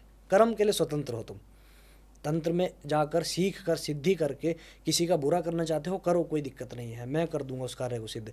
लेकिन जब बुरा उसका आएगा तो वहाँ मैं नहीं खड़ा रहूँगा, वहाँ आप ही को देखना होगा सब कुछ अपना, क्योंकि आपने बुरा किया है किसी का। तो शंकराचार्य जी ने भी यही कहा है, गीता में भी यही लिखा है, अवश्यमेव भोक्तव्यम कर्तम कर्म शुभाशुभम। जो हम करते हैं वो हमें एक आ ही जाता है। चलो, मैं आपको शास्त्री जी वापस अपने उसी मुद्दे पे दोबारा एक बार चर्चा करना चाहता हूँ आपसे। मुझे बड़ा मज़ा आ रहा है आपसे बात करके। तो यूथ के लिए क्या सलाह है? बाबा जी बन जाएं फिर, क्योंकि यहाँ पर कुछ कमाई धमाई तो होती नहीं होगी, क्यों होती है? देखिए, कमाई धमाई के लिए आप क्योंकि बहुत सारे तो लोग इसी चक्कर में भी बनते होंगे शायद। जैसे वो भी वर्तमान एक छोटा समय सा में सब लड़का है, यही वो बड़ा आना वायरल चाहते हैं। चलता है बीच बीच में। वो पहले तो वो क्या बोलते हैं, कहता था मैं भक्त हूँ, अभी वो भी कथावाचक बन गया है। बोर्ड वोर्ड लग गए हैं उसके बहुत जगह, मैं नाम नहीं मुझे याद आ रहा भैया का। देखिए क्या है कि मुझे कहते हुए संकोच हो रहा है, लेकिन धर्म वर्तमान समय में धंधा है। सब जानते हैं इस चीज़ को। सत्यता हर किसी के सामने है, लेकिन कोई बोलता नहीं है। धर्म धंधा बन चुका है वर्तमान समय में। मतलब आप ये सोचिए कि ऑनलाइन सिद्धि साधना की क्लासेस देने लगे लोग, ऑनलाइन। और ऑनलाइन ही आपको साबर मंत्र दे देंगे, ऑनलाइन ही आपको दुर्गा सप्तशती की विद्या दे दी जाएगी। ये कौन सा समय है? कौन सी सिद्धि होती है ऑनलाइन? कौन सा गुरु मंत्र दे देता है? और लोग ले भी लेते हैं। क्योंकि लोगों के पास क्या है ना कि अज्ञानता से भरे हैं लोग। अज्ञानता से भरे हैं लोग कि वो जैसा है कि जो प्रसिद्ध है वो सिद्ध नहीं, और जो सिद्ध है वो प्रसिद्ध नहीं। अज्ञानता बैठी सिंहासन पे और ज्ञान पड़ा कूड़े के ढेर पे। तो ये वो समय चल रहा है भैया। वास्तविक ज्ञान, बहुत बढ़िया बात बोली आपने। वास्तविक ज्ञान, वास्तविक सारी मेहनत तपस्या केवल और केवल वैदिक ब्राह्मण करता है। अपने जीवन के 6 साल देकर एक वेद उनका पूरा होता है, तब कहीं जाके वो अपने समाज में उस वैदिक परंपरा को निभाते हैं। अब वर्तमान में क्या है, कोई भी मुंह से उठ के आ जाता है, शुक्रवार के दिन आप शराब पी लो, आपका शुक्र ग्रह तेज हो जाएगा। कौन से ज्योतिष में लिखा है ऐसा भैया? काशी में इतने बड़े बड़े प्रकांड पंडित हैं, उन्होंने तो आज तक कोई ऐसा उपाय नहीं बताया कि शुक्र ग्रह तेज हो जाता है शराब पी लो। ऐसा होता तो हर व्यक्ति शराबी होता, आप भी होते, मैं भी होता। किसे लग्जरी नहीं चाहिए? सबको चाहिए ना लग्जरी। और लग्जरी कौन देता है? वीनस।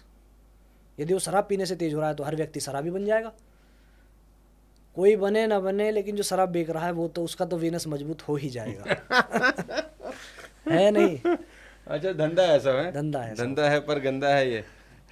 कहना नहीं चाहता हूँ ज़्यादा बातें, नहीं कहिए ना, कहिए, इसलिए तो बुलाया आपको। धर्म का, अरे नहीं धर्म इसीलिए का भी बुलाया। वर्तमान समय में बहुत अधिक तरह से लोगों ने नाश हो रहा है, नाश हो रखा है, धंधा बना लिया है। लेकिन मैं एक बात ये भी कहना चाहता हूँ कि धर्म का बिगड़ता कुछ नहीं अरे है। धर्म का क्या बिगड़ेगा सर? सनातन शाश्वत है। हाँ हाँ आने वाले जाने वालों की संख्या चलती रहेगी, हाँ है ना? हाँ, अरे लेकिन पुरातन है। धर्म कुछ नहीं, धर्म को कोई नहीं इधर से उधर कर सकता है। हिंदू धर्म का क्या बिगाड़ सकता है कोई? उसकी आड़ में धन कमा सकते हो आप, है ना? लेकिन वो उस तरह से कमा रहे हो गलत तरीके से, तो आपका पतन भी होगा। कि बाबा बनना और बाबा बनने की प्रेरणा अंदर से चेतना जो है जागृत होना, दो अलग अलग विषय है। कि इसको देखा मैंने, इसने पहले इंजीनियरिंग करी, जैसे वो आईआईटी वाले बाबा अभी फेमस उसमें हुए हैं ना, वो केवल और IIT गांजा, बाबा। केवल और केवल गांजे का ज्ञान है उनके पास। अच्छा, वो ज्ञान खूब है। हाँ, गांजे का और ये सब पीना। और मेरा अपना जो निजी जो मेरा उद्देश्य है, जो मेरा एक ये है कि मैं करना है, मुझे यूथ को नशे से दूर करना है। मेरा जो अंदर जो मेरा विज़न है, मेरे को ये चाहिए कि मैं अपने सोशल मीडिया के माध्यम से यूथ को अच्छी चीज़ों की और जो है डाइवर्ट कर सकूं। ये मैं स्प्रेड करना चाहता हूं। मैं गांजे चिलम को नहीं स्प्रेड करना चाहता कि तुम बाबा बनो गांजा पियो, उससे किसी का कल्याण नहीं होगा। क्यों? एक तरफ बात करते हैं हम धर्म की रक्षा की, एक तरफ हम चिलम पी के अपने शरीर को सुखा रहे हैं। विधर्मी कोई आके विरोधी एक घूंसा मार दे तो हमारा खेल खत्म।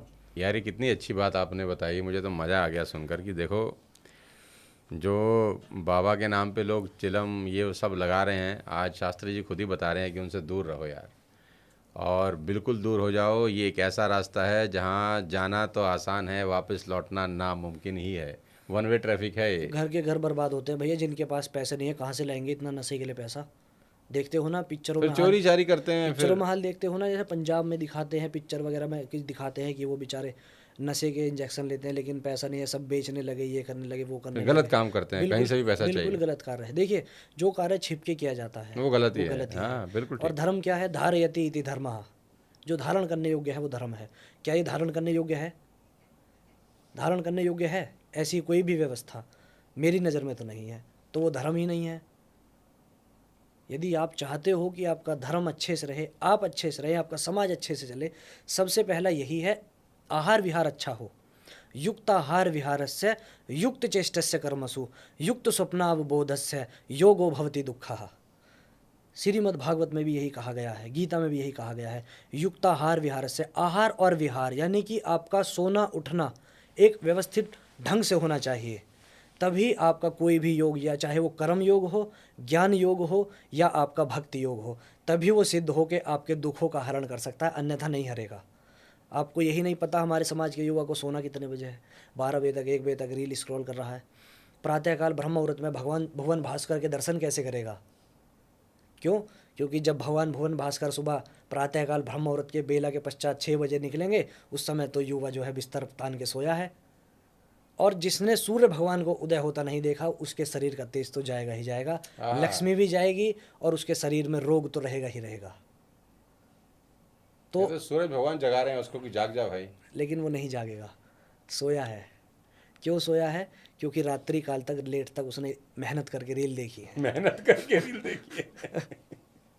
ये तो आप बिल्कुल रोस्ट कर रहे हो सारे नौजवानों को हमारे। आप देखिए हम नौजवान, इसका पोस्टर लगाते हैं, बाबा जी ने सब नौजवानों को रोस्ट किया आज। देखिए आप अपने समाज का भविष्य किस में देखते हैं? युवा में, युवा युवा में देखते हैं। लेकिन आप देख रहे हैं कि युवा कहाँ जा रहा है? मंदिर जा रहा है, अच्छी बात है, लेकिन उससे अधिक संख्या में वो क्लब में पड़ा है, बार में पड़ा है, नशा करके गली में पड़ा है। तो आप उज्जवल देख रहे हैं या अंधकार देख रहे हैं? मैं तो अंधकार देख रहा हूँ, क्योंकि दूरदर्शिता बहुत परम आवश्यक होती है यदि आप कुछ एक विज़न लेकर चलते हो। तो यदि आपको कुछ करना है तो इतना कीजिए कि अपने अंदर वो चीज़ सबसे पहले पैदा कीजिए कि मुझे इन्हें देखकर इनके जैसा बनना है। वो आपका जो आइडल है अच्छा होना चाहिए, उसका व्यक्तित्व, उसका पुरुषार्थ आपको खींच ले। जैसा कि मैं हूँ, मुझे देखकर बहुत से लोग, ऐसा नहीं कि मैं अपनी तारीफ़ करूँगा, बहुत से लोग मुझे देखकर प्रेरित होते हैं। मुझे पर्सनली मंदिर में जब मैं जाता हूँ, मुझसे मिलते हैं, बोलते हैं नहीं कि मुझे खुद भैया, आपसे मिलकर बड़ा अच्छा मुझे लग रहा है कि आपने इतनी अच्छी कि बात बोली। भैया, मुझे कोई पंडित जी कहता, कोई भैया, कि हमें आपसे मिलकर एक चीज़ हमने सीखी है कि हम मंदिर आना नहीं छोड़ते, हम समय से सो के समय से उठते हैं। मैंने, क्योंकि काफ़ी लोगों को केवल एक ही सूत्र हमेशा दिया है, प्रातःकाल ब्रह्म मुहूर्त में उठकर भगवान का ध्यान करना। ये सबसे बड़ी साधना है कलयुग की, क्योंकि 100 में से कोई एक बंदा एक घर में ही उठता है प्रातःकाल ब्रह्म मुहूर्त की बेला में, और उस समय उठकर 365 दिन ठंडे पानी से नहाना, ये सोने पे सुहागा है। अरे शास्त्री जी, ये तो टीवी और मोबाइल ने बेड़ा गर्क कर दिया ना, क्या करें। और रात को फिल्म देखने वाले 10 बजे तो फिल्म लगा के बैठते हैं, क्योंकि दफ्तर से आते हैं लेट, अब उनको टीवी देखना है। देखिए, जो 1 बजे टीवी जो चलता रहता ऑफिस है। जाते हैं उनके लिए कह सकते हैं कि वो जिम्मेदार है ना, जिम्मेदार है, लेकिन यूथ के ऊपर कौन सा लोड आ रहा है? रील यूथ देखने, तो डिप्रेशन में आजकल रील, तो मुझे बड़े सारे बच्चे मिलते हैं, हमें तो सर डिप्रेशन हो रहा है। वो डिप्रेशन किस वजह से है? अपनी ही बनाई हुई एक खोज है डिप्रेशन। पहले तो ये शब्द भी नहीं सुना था शब्द हमने भी नहीं 10-20 सुना साल था। पहले। जब पिताजी की सैलरी 5,000 थी तब उनको डिप्रेशन नहीं था। आज लड़के 2 लाख कमा रहे, वो डिप्रेशन में गंजे हो गए हैं, सर के बाल चले गए हैं। ऐसा क्यों? क्योंकि वो जॉब के बाद भी 12 बजे तक रील स्क्रॉल कर रहे हैं, फिर सुबह उन्हें 8 बजे जाना है। नींद ही पूरी नहीं हो रही उनकी। 8 घंटे की नींद तो कम से कम जरूरी है ना शरीर को देनी। जब वो नींद अच्छी है, आहार विहार खान पान अच्छा है, तो सब कुछ व्यवस्थित रहेगा। आपके शरीर के बाल, आपके शरीर का अच्छा, तेज, सब मुझे अच्छा ये रहेगा। बताओ शास्त्री जी, मेरे पास एक सवाल है आपके लिए कि कैलाश पर्वत पे कितने लोगों ने आज तक ट्रैवल किया है? किसी ने भी नहीं। ऐसा क्यों है? मतलब एवरेस्ट पे तो चले गए बहुत सारे लोग। No one can go on Kailash Parvat. Why don't? Kailash पे क्यों नहीं गए लोग? पाप से रहित होना पड़ेगा। कोई व्यक्ति आपकी नज़र में है, आपकी जानकारी में, जिसने पूरे जीवन पर्यंत कोई पाप नहीं किया? मैं कह नहीं सकता ऐसे तो कुछ। कैलाश पर्वत पे केवल वही दिव्य आत्मा चढ़ सकती है जिसने पूरे जीवन पर्यंत कोई पाप नहीं किया है, क्योंकि वहाँ भगवान शिव साक्षात अपने परिवार के साथ विद्यमान है आज भी। आज भी प्रत्यक्ष रूप में है।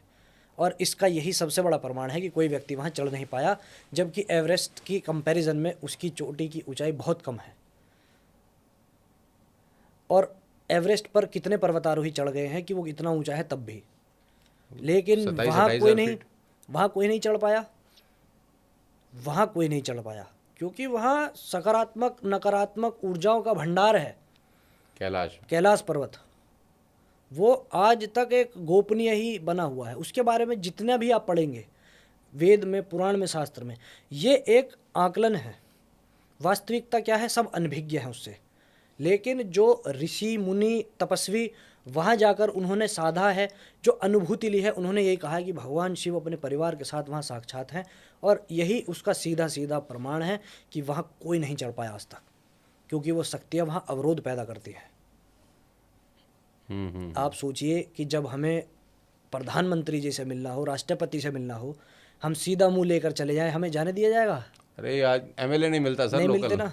गली का पार्षद नहीं मिलेगा, गली का पार्षद नहीं एमएलए से मिलना बड़ा मुश्किल है भाई, एक बार जीत जाए तो। गली का पार्षद नहीं मिलेगा, पार्षद ही नहीं मिलते। तो वो परम सत्तावान कैसे त्रिलोकीनाथ है कैसे?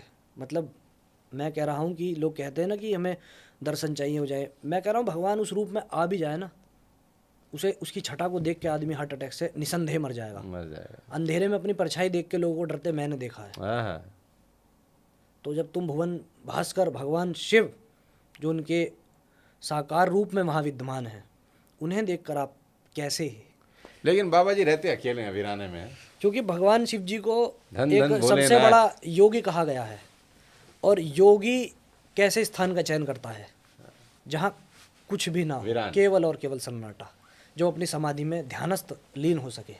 और वो कैलाश पर्वत से अच्छा कोई संसार में स्थान नहीं है, क्योंकि वो चारों तरफ ऐसी प्राकृतिक घटनाओं को समायोजित अपने अंदर करके रखा है कि वहाँ बैठकर जो भी साधना कर देता है उसकी साधना बहुत शीघ्र सफल होती है।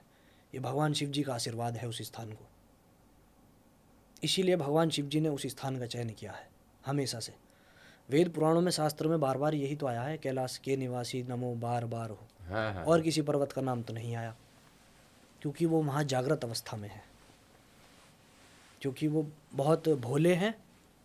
और इसीलिए उन्होंने उस स्थान को चुना है, क्योंकि वो धरती पे है। बाकी सब देवी देवता अपने अपने स्थान में, कोई स्वर्ग में है, सब अपने अपने स्थान में है। लेकिन यदि धरती के किसी मानव को वहाँ तक अपनी पुकार पहुँचानी हो तो ऊपर तक तो नहीं जा सकता। लेकिन जब धरती से ही जुड़ा है कैलाश, धरती पर ही स्थित है, तो धरती पर ही बैठकर यदि मैं भगवान का ध्यान करूँ तो भगवान क्यों नहीं आएंगे मेरे पास? उन्हें आना होगा। बस मेरे भाव ऐसे होने चाहिए कि उन्हें आना पड़ जाएगा। ऐसा नहीं कि मेरे को, मैं बैठा हूँ ध्यान के लिए, मेरा कार्य सिद्ध नहीं हो रहा है, फलाना कोई आके मेरे से कहने लगा कि यार तुम क्या इस योगी की, इस भूत पिशाच के देवता की पूजा करने बैठे हो यार, उधर चलो, नारायण देखो तुम्हें क्या लक्ष्मी की तो प्राप्ति कराएंगे। और व्यक्ति क्या है, सीधा भाग जाता है, चलो यार चलो। भगवान बदल देता है, भगवान बदल देता है, दर बदल देता है, कार्य सिद्ध नहीं हुआ था। लेकिन ये नहीं पता वो भूतों का देवता राख में से तुम्हें सोना निकाल कर दे देगा। ये नहीं जानते लोग, ये अज्ञानता है अंदर कि वो दिख रहा है। भगवान की माया क्या कही गई है कि जो वास्तविकता है उससे अनभिज्ञ रखेगी, और जो इस संसार का सबसे बड़ा झूठ है उसमें तुम्हें डुबाए रखेगी। वास्तविकता क्या है? भगवान ही खुद वास्तविकता है, परम सत्तावान ही वास्तविकता है। और माया क्या है? सबसे बड़ी एक ऐसी व्यवस्था जो भगवान की बनाई है कि उसमें सब लोग डूबे रहते हैं। हमें लगता है कि आज हमारे पास घर है, ये हमेशा रहेगा। अच्छा, एक और मेरा आपसे इस बीच में सवाल ये आ गया, ये ऐसा मान्यता है कि अब ये आप बताओ कि ये सही है कि गलत, कि जब राम जी ने चढ़ाई करी थी लंका पे तो शिवलिंग का निर्माण हुआ था जी, तो कहते हैं रावण खुद आया था पूजा कराने जी। क्या ये सत्य है? बिल्कुल सत्य बात है, क्योंकि उस समय में भी उनसे बड़ा कोई वैदिक ब्राह्मण नहीं था, पुरोहित नहीं था कोई। तो रावण खुद आया था, खुद आए शंकर जी की खुद आए थे वो पूजा करने, पुरोहित बनकर भगवान राम को आशीर्वाद दिया, विजयी भाव का। क्योंकि और वर्तमान समय में भी कह रहा हूँ मैं, आपके चैनल के माध्यम से, पूरे भारतवर्ष में क्या पूरे संसार में उनसे बड़ा कोई वैदिक ब्राह्मण नहीं है आज भी। रावण से बड़ा। आज भी वो उस समय में भी जब उनके वहाँ विभीषण गए तो उन्होंने क्या सुना कि चारों तरफ लंका में वेद मंत्रों के जो है गूंज उठ रही है। राक्षस जिन्हें कहते हैं उनके यहाँ वेद मंत्रों का उद्घोष हो रहा है चारों तरफ। ये तो उनका एक प्रारब्ध था जो उन्हें बोना जो है काटना पड़ा, रावण को और उनके भाई को। ये प्रारब्ध से मिला है उन्हें। इसी महापुराण की बहुत बड़ी कथा है। इसीलिए कहा गया प्रारब्ध रचा पहले पाछे रचा शरीर, और तुलसी चिंता छाड़ दे भजले श्री रघुबीर। ये प्रारब्ध के विषय में हमारे धर्म में कहा गया है। तो प्रारब्ध से कोई नहीं बचता। कोई लेकिन ये सत्य है कि रावण आए वहां पर, बिल्कुल पूजा की उन्होंने और सीता को भी साथ लेकर आए, आशीर्वाद दिया, विजय भव्य का आशीर्वाद दिया। और ये भी कहा है कि सीता को साथ लेकर आए। ये भी सच है? इसके बारे में मुझे ज्ञान नहीं है कि माता सीता को लेकर, क्योंकि मैंने ऐसा पढ़ा है एक दो जगह, पता नहीं कितना सही है कितना नहीं है, कि जब उनको लेने के लिए गए तो उन्होंने बोला कि मैं तो ऐसे व्यक्ति की पूजा नहीं करा सकता जो सपत्नी के ना हो। तो राम तो पत्नी के साथ है नहीं, तो मैं कैसे उनका क्या बोलते हैं आचार्य बन सकता हूँ, पुरोहित बन सकता हूँ, तो मैं तो नहीं बन सकता। क्या है ना कि जब एक व्यक्ति, ये वर्तमान समय में फॉलो करना चाहिए लोगों को, जैसे नहीं करते अब, जब हम वैवाहित हो जाते हैं, अग्निदेव को साक्षी मानकर जब 7 फेरे लेता है पुरुष और स्त्री, उस समय में क्या होता है कि वो अर्धांगिनी के रूप में स्वीकार करता है। तो हर कार्य उस विवाह के पश्चात दोनों का साथ ही में होना चाहिए। तीर्थ यात्रा पे जाए तो साथ में होनी चाहिए, तभी वो साकार होती है, अन्यथा नहीं। लेकिन वर्तमान में क्या है, स्त्रियां अपने पति का मुख से नाम लेती हैं, यात्रा पर जा रही हैं तो अकेले बैग टांगा केदारनाथ चले गए दोस्तों के साथ, लड़का है तो वो सोशल मीडिया पर कहीं नहीं दिखाएगा कि मैं मैरिड हूँ, ऐसा है। और उस समय से हमें क्या सीखना चाहिए कि रावण जिनका हम आज भी पुतला फूंकता है हमारा समाज, वो उस समय में होकर इतने बड़े दैत्य होकर भी उनके अंदर से वो भाव जागृत था कि मैं इस व्यक्ति की पूजा कैसे कराऊं जो अपनी धर्म पत्नी के बिना है। और वो रावण फिर सीता जी को लेकर आए वहां पर। तो सोचिए, पूजा कराने के पश्चात फिर वापस ले गया। मैं हमेशा एक बात मन में सोचता हूँ और कहता हूँ कि इन सब चीज़ों को एक मनगढ़ंत मानो आप। कुछ व्यक्ति ऐसे होते हैं वो आपसे ये कहेंगे कि ये छोड़ो ना, ये तो मनगढ़ंत बातें हैं, किसने देखा है, किसने सुना है, किसी ने लिख दिया आपने मान लिया, ठीक है। मैं कह रहा हूँ ठीक है मनगढ़ंत बातें हैं, लेकिन हमें तो कुछ सिखाई नहीं है ना, हमें तो कुछ सीखने को मिल रहा है ना, तो हमें उन चीज़ों से सीखना चाहिए। और रही बात प्रमाण की, तो हमारे यहाँ हर चीज़ का प्रमाण है, हर चीज़ का प्रमाण मिल जाएगा आपको। आप केवल पढ़ो, पुराण पढ़ो, शिव महापुराण पढ़ो। अब श्रावण मास आ रहा है, उसका फल भी आपको मिलेगा, कुछ चीज़ों का कॉन्सेप्ट भी आपका क्लियर होगा प्रमाण के साथ। क्योंकि वर्तमान समय में धारणा ये है लोगों की, आपने ये बताया तो ये सोर्स क्या है इसका, हम क्यों माने, आपने बताया है ओम नमः शिवाय, आपने मंत्र बताया शिव जी की प्रसन्नता का, हम क्यों माने। उठाओ शिव महापुराण, मिल जाएगा उसमें आपको क्या प्रमाण है उसका, कितना शक्तिशाली मंत्र है वो, क्या आपको दे सकता है, और सही से ना जपा जाए तो क्या आपसे ले सकता है, सब कुछ दिया है उसमें। बस क्या है कमी हमारे अंदर है, हम स्वाध्याय नहीं करना चाहते।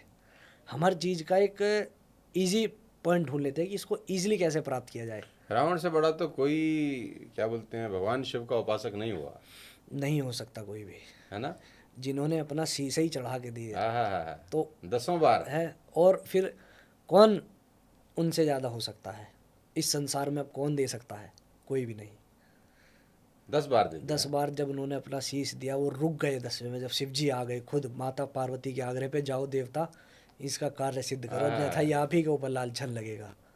तब भगवान शिव जी वहाँ गए और अपना ध्यान लिंग उन्हें समर्पित किया, तब वो कहीं जाकर अपने लंका में उन्होंने स्थापित किया वो ध्यान लिंग। तो ऐसी ऐसी कथाएं हैं। श्रावण मास में आप यदि पढ़ोगे ना इन्हें, अभी शिव महापुराण है उसे पढ़ो, मैं कह रहा हूँ आनंद से भर जाएगा आपका शरीर। दुनिया भर में देखिए धन दौलत दुनिया कमा रही है, भगवान की कृपा से धन दौलत सब कमा लेंगे, लेकिन ये वास्तविक धन है, इसे जरूर संचित करो। ये जो धन दौलत है ना शास्त्री, ये तो छूट जाएगा ना, ये साथ जाएगा ना। तो मैंने क्या बताया, भगवान की माया क्या है, वास्तविकता को छुपाए रखेगी और जो फालतू फंड के चक्कर में घुसाए रखेगी है उसमें घुसाए रखेगी। तो यही तो माया है, और इसे काट कौन सकता है, केवल और केवल भगवान पे भाव से प्रेम करने वाला व्यक्ति, वही भगवान की अहेतु की कृपा का पात्र बन सकता है, और कोई भी नहीं बन सकता। और उसके लिए क्या करना है, कहते हैं ना कि भगवान की कृपा भगवान की भक्ति से प्राप्त होती है और भगवान की भक्ति भगवान की कृपा से प्राप्त होती हाँ हाँ है। हाँ, दोनों ही एक दूसरे के पूरक हैं, हैं। जैसे आपकी और मेरी आंखें, हाँ, दोनों एक दूसरे के पूरक हैं, दोनों का अपना महत्व है। ये है बस सारा। तो भगवान शिव के बारे में तो जितनी चर्चा करें उतना उतना कम है हम तो कर ही नहीं सकते, और हमारे तो क्या ही मेरे औकात। मेरे कंठ में उतनी शक्ति नहीं कि किसी की मैं मैं कंठ में, तो उतना आप तो खैर बोल सकूं शिव जी के कमाल बारे में। है। वो ऐसा कौन है जो अपनी पत्नी को सिर्फ इसलिए त्याग दे क्योंकि उसने माँ सीता का रूप धारण किया? नहीं, जब दूसरी बार शिव जी का विवाह हुआ था हाँ, तो उन्होंने विवाह रूप में स्वीकार किया था माता को। तो ये कहा था कि जब मैं कभी ऐसी अवस्था में रहूं तो मेरी कही हुई बात का आप शक नहीं करेंगी, मेरी कही हुई बात पर उस बात को आपको मान्य करना होगा, अन्यथा मैं आपको हृदय से त्याग दूंगा।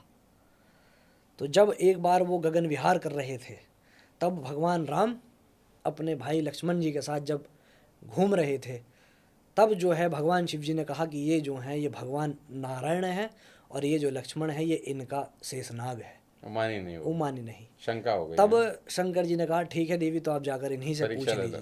पूछ लीजिए आप। तो जब देवी जो है पार्वती गई हैं तब भगवान राम जो खुद नारायण के अवतार हैं उन्होंने देखते ही पहचान लिया कि ये सीता के रूप में जो है देवी भगवती ही आ गई हैं। तब उन्होंने प्रणाम करके उन्हें माता कह के संबोधित किया है, तब जाकर देवी भगवती को समझ में आई है। उस दिन से लेकर जो है भगवान शिव जी ने उनका हृदय से त्याग कर दिया था। और जब माता पार्वती को सती को ये पता चला कि मेरा हृदय से मेरे स्वामी ने त्याग कर दिया है तो मेरे जीने का कोई प्रयोजन नहीं है, वो गई और वहाँ जाकर दक्ष प्रजापति की सभा में उन्होंने अपना शरीर में अपने योगाग्नि से, योग के बल से अपने शरीर में अपनी जठराग्नि तक यहाँ प्रज्वलित करके ब्रह्मरंध्र से अग्नि के तेज से खुद ही को जला लिया।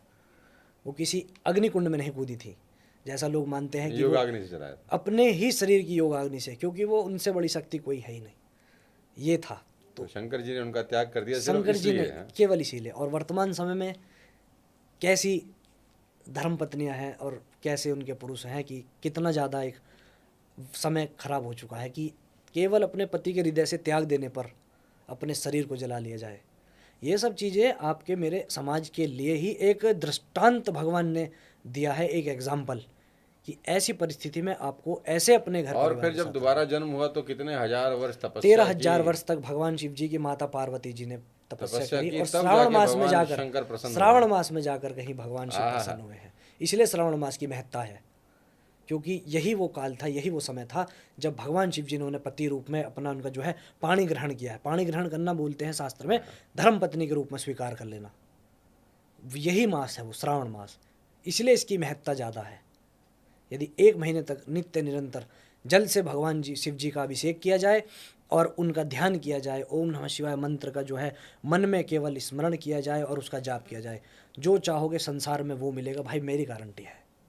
लेकिन वो कार्य ऐसा हो जो किसी दूसरे का अहित ना करता हो। 13,000 वर्ष तपस्या की, 13,000 वर्ष तक माता पार्वती जी ने तपस्या की है, तब कहीं जाके स्वामी के रूप में भगवान को प्राप्त किया है। और माता पार्वती की फिर परीक्षा भी ली, सप्तऋषि ने भी ली, सप्तऋषि आए, शंकर जी ने खुद भी ली। पहले खुद आए थे वो और फिर उन्होंने ब्राह्मण के रूप में आए थे।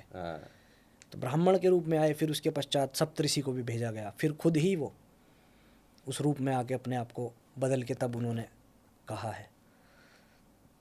तब कहीं जाके ये पूरा प्रसंग हम सुनते हैं और उसके बाद फिर वो भूत प्रेत वाला जो शंकर जी का विवाह है वो तो गजब ही कहानी है कि कौन कौन था उस विवाह के अंदर। और फिर उनकी माता जी देखकर जो है घबरा गई, को देखकर बेहोश हो गई थी द्वार पर, जब पानी छूट गया हाथ से, दिया छूट गया हाथ से कि ये क्या हो गया है। ये नारद मुनि आपके कहने पर मैंने अपनी बेटी किस एक भूत जैसे दिखने वाले प्रेत पिशाच के हाथ में दे दिया। तब माता भगवती ने हृदय में ध्यान करके भगवान शिव जी से प्रार्थना की है कि देव अपने सौम्य रूप में आइए। फिर भगवान शिव जी का इतना सुंदर रूप है कि संसार में कोई उनसे सुंदर व्यक्ति दिखाई ही नहीं दिया उनकी माता को। तब उन्होंने हाथ जोड़े हैं उन्हें, तब उन्हें अपने जमाता के रूप में स्वीकार करके उन्होंने अंदर। शुरुआत में तो उन्होंने दरवाजा बंद कर दिया कि मैं मेरी बेटी कुंवारी रहे, मुझे एक्सेप्टेड है, लेकिन इससे ब्याह नहीं करूंगी। तो ऐसा कुछ हमारे शिव जी के बारे में। देखिए, बात यदि सौम्यता की आए, उनसे सौम्य कोई नहीं। भोले बाबा। बात यदि महाकाल की आए, प्रलयंकर ऊर्जा देख ले तो देख के ही आदमी को भस्म कर दे, वो ऊर्जा भी उनके पास है। हर प्रकार प्राकृतिक हर अच्छी बुरी शक्ति का समायोजन उनके हृदय में विद्यमान है। तो ये है शिव जी की महिमा कुछ। इसे आप जितना गाएं उतना कम है, उतना आनंद आपको मिलता धन रहेगा। धन भोलेनाथ तुम्हारे कौड़ी नहीं खजाने में, तीन लोग बस्ती में बसाए आप बसे वीराने वीराने में। में कमाल यही है। है। और अब तो कितना अच्छा, ये अभी तो ये मास भी ऐसा चल रहा है, भगवान शंकर का ही, वैसे तो सारा समय उनका है, सारा समय, लेकिन अभी लेकिन तो क्या है ना ये कि ये श्रवण मास है, विशेष समय है विशेष समय जिसमें है। भगवान शिव इस सृष्टि का दारोमदार हाँ। जिम्मेदारी अपने ऊपर उठाते हैं, क्योंकि जो जगत के संचालक हैं भगवान श्री हरि, वो अपनी योग निद्रा में चले जाते हैं इस मास में। इस मास में। तब भगवान शिव जी इस सृष्टि का जो जिम्मेदारी है अपने ऊपर उठाते हैं। तभी आप देखते हैं श्रावण मास में चारों तरफ जल ही जल होता है, क्योंकि जल मेरे को तो धारा, बड़ा पसंद है ये जल मौसम। धारा शिव प्रिया। जल की धार जब शिव जी को प्रिय है तो प्रकृति भी धार बनकर शिव जी पर का स्नान करती है। ये सारा सार है, इसमें आनंद आपको बहुत आएगा। मेरे को तो बात करके इतना आनंद आ रहा है कि मैं क्या ही बताऊं आपसे। मैं तो भूल गया कि मुझे आपसे क्या पूछना है और क्या जवाब देना है। मैं तो दो चार चीज़ें और आपसे पूछना चाहता हूं कि मैं अगर ये सब चाहिए हो तो मैं कैसे मंगा सकता हूं। पहले तो आप ये मुझे बताओ, मुझे बड़ा उत्सुकता मिल हो तो रही है कहीं भी इसके आता अंदर। है, लेकिन मैं आपको ओरिजिनली रिकमेंड करूंगा कि यदि पहन रहे हैं तो ओरिजिनल ही आप पहने इसको। नहीं, ओरिजिनल ही पहनेंगे, हाँ जहाँ हाँ, से आप ओरिजिनल बोलेंगे ही। वहाँ से हम ले सकते हैं ये क्या? सनातनी.in करके वेबसाइट है, आप जा ठीक सकते हैं उस पर। वहाँ से आपको जो आप किसी पहनना और को भी चाहते लेना हैं हो तो वो ले सकता वहाँ है? से ले सकता है। ठीक। सनातनी.in के नाम से वेबसाइट है, वहाँ से आप ले सकते ठीक, हैं। तो हम लिंक भी रुद्राक्ष, दे देंगे अगर हाँ किसी को हाँ, चाहिए। आप अपने इसमें चैनल में डाल हाँ, दीजिएगा। डाल देंगे। उसमें आपको करुंगली माला, रुद्राक्ष माला और जो रक्त चंदन की माला आती है, वो सब आपको और वहाँ भी पर इसके अलावा available। भी कुछ सामान रहता है उनके पास? हाँ, रक्त चंदन की माला जैसे मैं आपको दिखा देता हूँ। अच्छा, जैसे ये ये रक्त चंदन की माला है, ये भगवान गणेश जी के पूजन के जाप के समय इस्तेमाल भी ये की जाती 108 है। मोती की माला है? और आप 108 ही है इसे इसमें? पहन भी सकते हैं। 108 मोती है मैं देख सकता हूँ कि क्या है, थोड़ा सा मुझे आप जी। बताएंगे ये क्या है? एक अगर कभी हमारा मन करे तो। रक्त चंदन है, रक्त चंदन। रक्त चंदन की माला है। और ये करुंगली माला है, जिसकी विशेषता मैंने भी आपको बताई थी। बहुत लाइट वेट है। जी, ये लकड़ी का होता है? यही इनकी ओरिजिनल की ये लकड़ी पहचान का है। होता है? जी, ये सबसे जरूरी काम, ये सबसे विशेष कार्य इसका नज़र दोष से अरे बचाना मेरे को है। तो बहुत नजर लगती है। और इसकी ओरिजिनल यदि आपको चाहिए तो सनातनी.in वेबसाइट है, वहाँ से आप परचेज मैं कीजिए, जहाँ से हाँ, मैं हाँ, खुद करता हूँ। वहाँ से आप भी खुद अपने लिए मैं खुद मंगाते भी हैं? वहीं से मंगाता हूँ तो अपने वो लिए। सब इस तरह का सामान बेचते हैं सब वो लोग? रुद्राक्ष की माला भी है, और ये करुंगली भी है, और रक्त चंदन की माला भी है। ब्रेसलेट भी है करुंगली माला का। है? हाँ। है भी अभी आपके पास? अच्छा, ब्रेसलेट भी आता है इसका? हाँ ये जो आपने हाथ में पहन रखा है इसको ब्रेसलेट हाँ, बोलते हाँ। हैं? ये तो सारे पहन लूंगा तो बाबा जी बन जाऊंगा मैं। नहीं नहीं, ऐसा कुछ नहीं है। देखिए, ये क्या है कि ये सारी ऐसी व्यवस्था है, जैसे माला भी यदि आप रुद्राक्ष की या करुंगली की पहन ले, यदि हाथ में आप पहन लेते हैं, तो ये सकारात्मक पूजा वाला भाव के साथ साथ अति एक सुंदर। सकारात्मक आभूषण का भाव भी आपको देगा। हम्म। और आभूषण क्या है, एक तरह का एक और सुंदरता को इनहेंस कर देगा आपकी। नहीं, बहुत बहुत अति सुंदर, अति सुंदर। तो इन सब चीज़ों का साइंटिफिक क्या कहते हैं, कोई महत्ता भी होती है? देखिए, इनमें क्या है कि साइंटिफिक रीज़न तो कोई ऐसा सच नहीं देखा जाता है, लेकिन धार्मिक रीज़न बहुत है। धार्मिक रीज़न क्या है कि जब आप साधना पे बैठते हैं या पूजा पाठ जब आप करते हैं, बहुत सी बार आपने देखा होगा कि आपका मन इधर उधर भागेगा, भटकता है। मन एकाग्र नहीं होगा। लेकिन जब आप कोई भी माला मार्केट से लेकर उसको सिद्ध करके, भगवान का स्पर्श करके, उस देवी देवता जो भी आपका आराध्य है या जो माला जिससे संबंध कर रखती है, उस देवी देवता का मंत्र आप चैंट करके 108 बार अपने मन में, तब उसे अपने शरीर में, अपने हथेलियों में पहन सकते हैं। अच्छा। क्योंकि ये करुंगली माला है तो इसका संबंध भगवान मुरुगन से, यानी कि जो कार्तिकेय हैं, और भगवान शिव जी से है। तो जब आप इसको धारण करना है, यदि है जिसे भी, सबसे पहले वो अपने उस डीटी को, भगवान शिव जी की या मुरुगन स्वामी जो भगवान कार्तिकेय हैं, उनका एक चित्र सामने रखे, तब मन में 108 बार ओम नमः शिवाय इस मंत्र का जाप करते हुए अपने गले में या अपने हथेली में धारण कर सकता है। तब कहीं जाके आपको सकारात्मक प्रभाव देने लगेगी। मैं अब आपसे पूछना चाहता हूँ भैरव बाबा के बारे में कुछ। जी। मेरी बड़ी जिज्ञासा है कि मैं पूछूं आपसे कि वैष्णो देवी की यात्रा जब हम लोग करते हैं तो बाद में कहते हैं भैरव दर्शन के बिना यात्रा कंप्लीट नहीं होती। थोड़ा सा बताएं उसके बारे में। वो भैरव अलग हैं। अच्छा, वो भैरव अलग हैं? हाँ, और शिव जी का जो रूप है वो अलग भैरव है। अच्छा, भैरव भी दो हैं? हाँ, भैरव के काफ़ी सारे रूप हैं। अच्छा। काफ़ी अवतार हैं काल भैरव के, लेकिन जो वो भैरव है वो दैत्य वाले हैं, जिनका माता भगवती ने संहार किया है। अच्छा। और माता भगवती के संहार के बाद, क्योंकि वो उनके भक्त थे पहले, तो माता भगवती ने ही उन्हें आशीर्वाद दिया है कि मेरी यात्रा तेरी यात्रा के बिना पूरी नहीं होगी। तो वो भैरव अलग हैं। और आप काल भैरव कौन सा बता रहे हैं? काल भैरव जो काशी के कोतवाल हैं, भगवान शिव जी का ही उग्र रूप जो है एक। काशी के कोतवाल बोलते काशी हैं? के कोतवाल, काशी में हर प्रकार की जो एक कानूनी व्यवस्था है, जैसे आप देखोगे भगवान विश्वनाथ के दर्शन के लिए जाएंगे आप, तो वहाँ जितनी भी कानूनी व्यवस्था है उन सब के जो सबसे बड़े देवता हैं वो काल भैरव ही हैं काशी के। काशी के कोतवाल उन्हें इसलिए कहा जाता है कि उनकी इच्छा के बिना वहाँ से कोई न जा सकता है वहाँ, न वहाँ से कोई अपने घर लौट सकता है जब तक उनकी इच्छा नहीं है। अच्छा, इसीलिए उन्हें काशी का कोतवाल कहा जाता है, क्योंकि भगवान शिव जी का इतना उग्र रूप है भैरव कि एक समय जब भगवान शिव जी और ब्रह्मा जी का आपस में कुछ प्रसंग, कुछ विवाद चल रहा था, तो भगवान भैरव जो उनका एक रूप है, काफ़ी प्रलयंकारी ऊर्जा है, ब्रह्मा जी की गर्दन उन्होंने काट दी थी अपने नाखून से ही, काल भैरव ने। तो फिर भगवान शिव जी ने उनको ये कहा कि ये एक ब्रह्म हत्या आपसे लग गई है, ये ब्राह्मण है, भगवान विधाता हैं, तो आप इसका जो है प्रायश्चित करने के लिए काशी की तरफ गमन कीजिए। तब वो काशी जाकर अपने स्थान में आए हैं, अपनी जो उनसे ब्रह्म हत्या हुई है उसके प्रायश्चित के लिए। तब भगवान शिव जी ने उन्हें काशी का कोतवाल नियुक्त किया है कि यहाँ आप अपना जो स्मृत ब्रह्म हत्या का प्रायश्चित कीजिए और यहीं आपका स्थान रहेगा। तो कहने का तात्पर्य ये है कि भैरव जो हैं भगवान शिव जी का बहुत प्रलयंकारी रूप है, जो अपने भक्त, अपने उपासकों की रक्षा करता है और समय का भी बाप है। मुझे अब ये बताओ, हम बिल्कुल पॉडकास्ट के आखिरी फेज में पहुंच रहे हैं धीरे धीरे और करीब पहुंच गए हैं। आज के यूथ के लिए मैं आपसे 2-3 चीज़ें जानना चाहता हूं। आप तो खुद भी अभी यंग हैं, 28 साल आपका उम्र है। 21-22 साल में तो जैसे मैंने लोगों को बताया कि शुभम जी तो जीन्स पहन के घूमते थे, है ना। तो आज का जो यूथ है उसको कैसे ये मालूम चलेगा कि ये बाबा असली हैं और ये बाबा नकली हैं? सबसे पहली बात तो देखो, यूथ को इस भाव को लाना ही नहीं चाहिए असली है नकली है। सबसे पहली चीज़, ठीक है। आपको यदि ईश्वर के मार्ग में जाना है, ईश्वर से यदि जुड़ना है, बाबा साधु महात्मा क्या करते हैं? दुर्लभो मानुषो देहो, मानुष देह जो है दुर्लभ है, देही नाम क्षणभंगुरा, देह जो दुर्लभ है उसके साथ साथ क्षणभंगुर है, कभी भी दिया बुझ जाता है।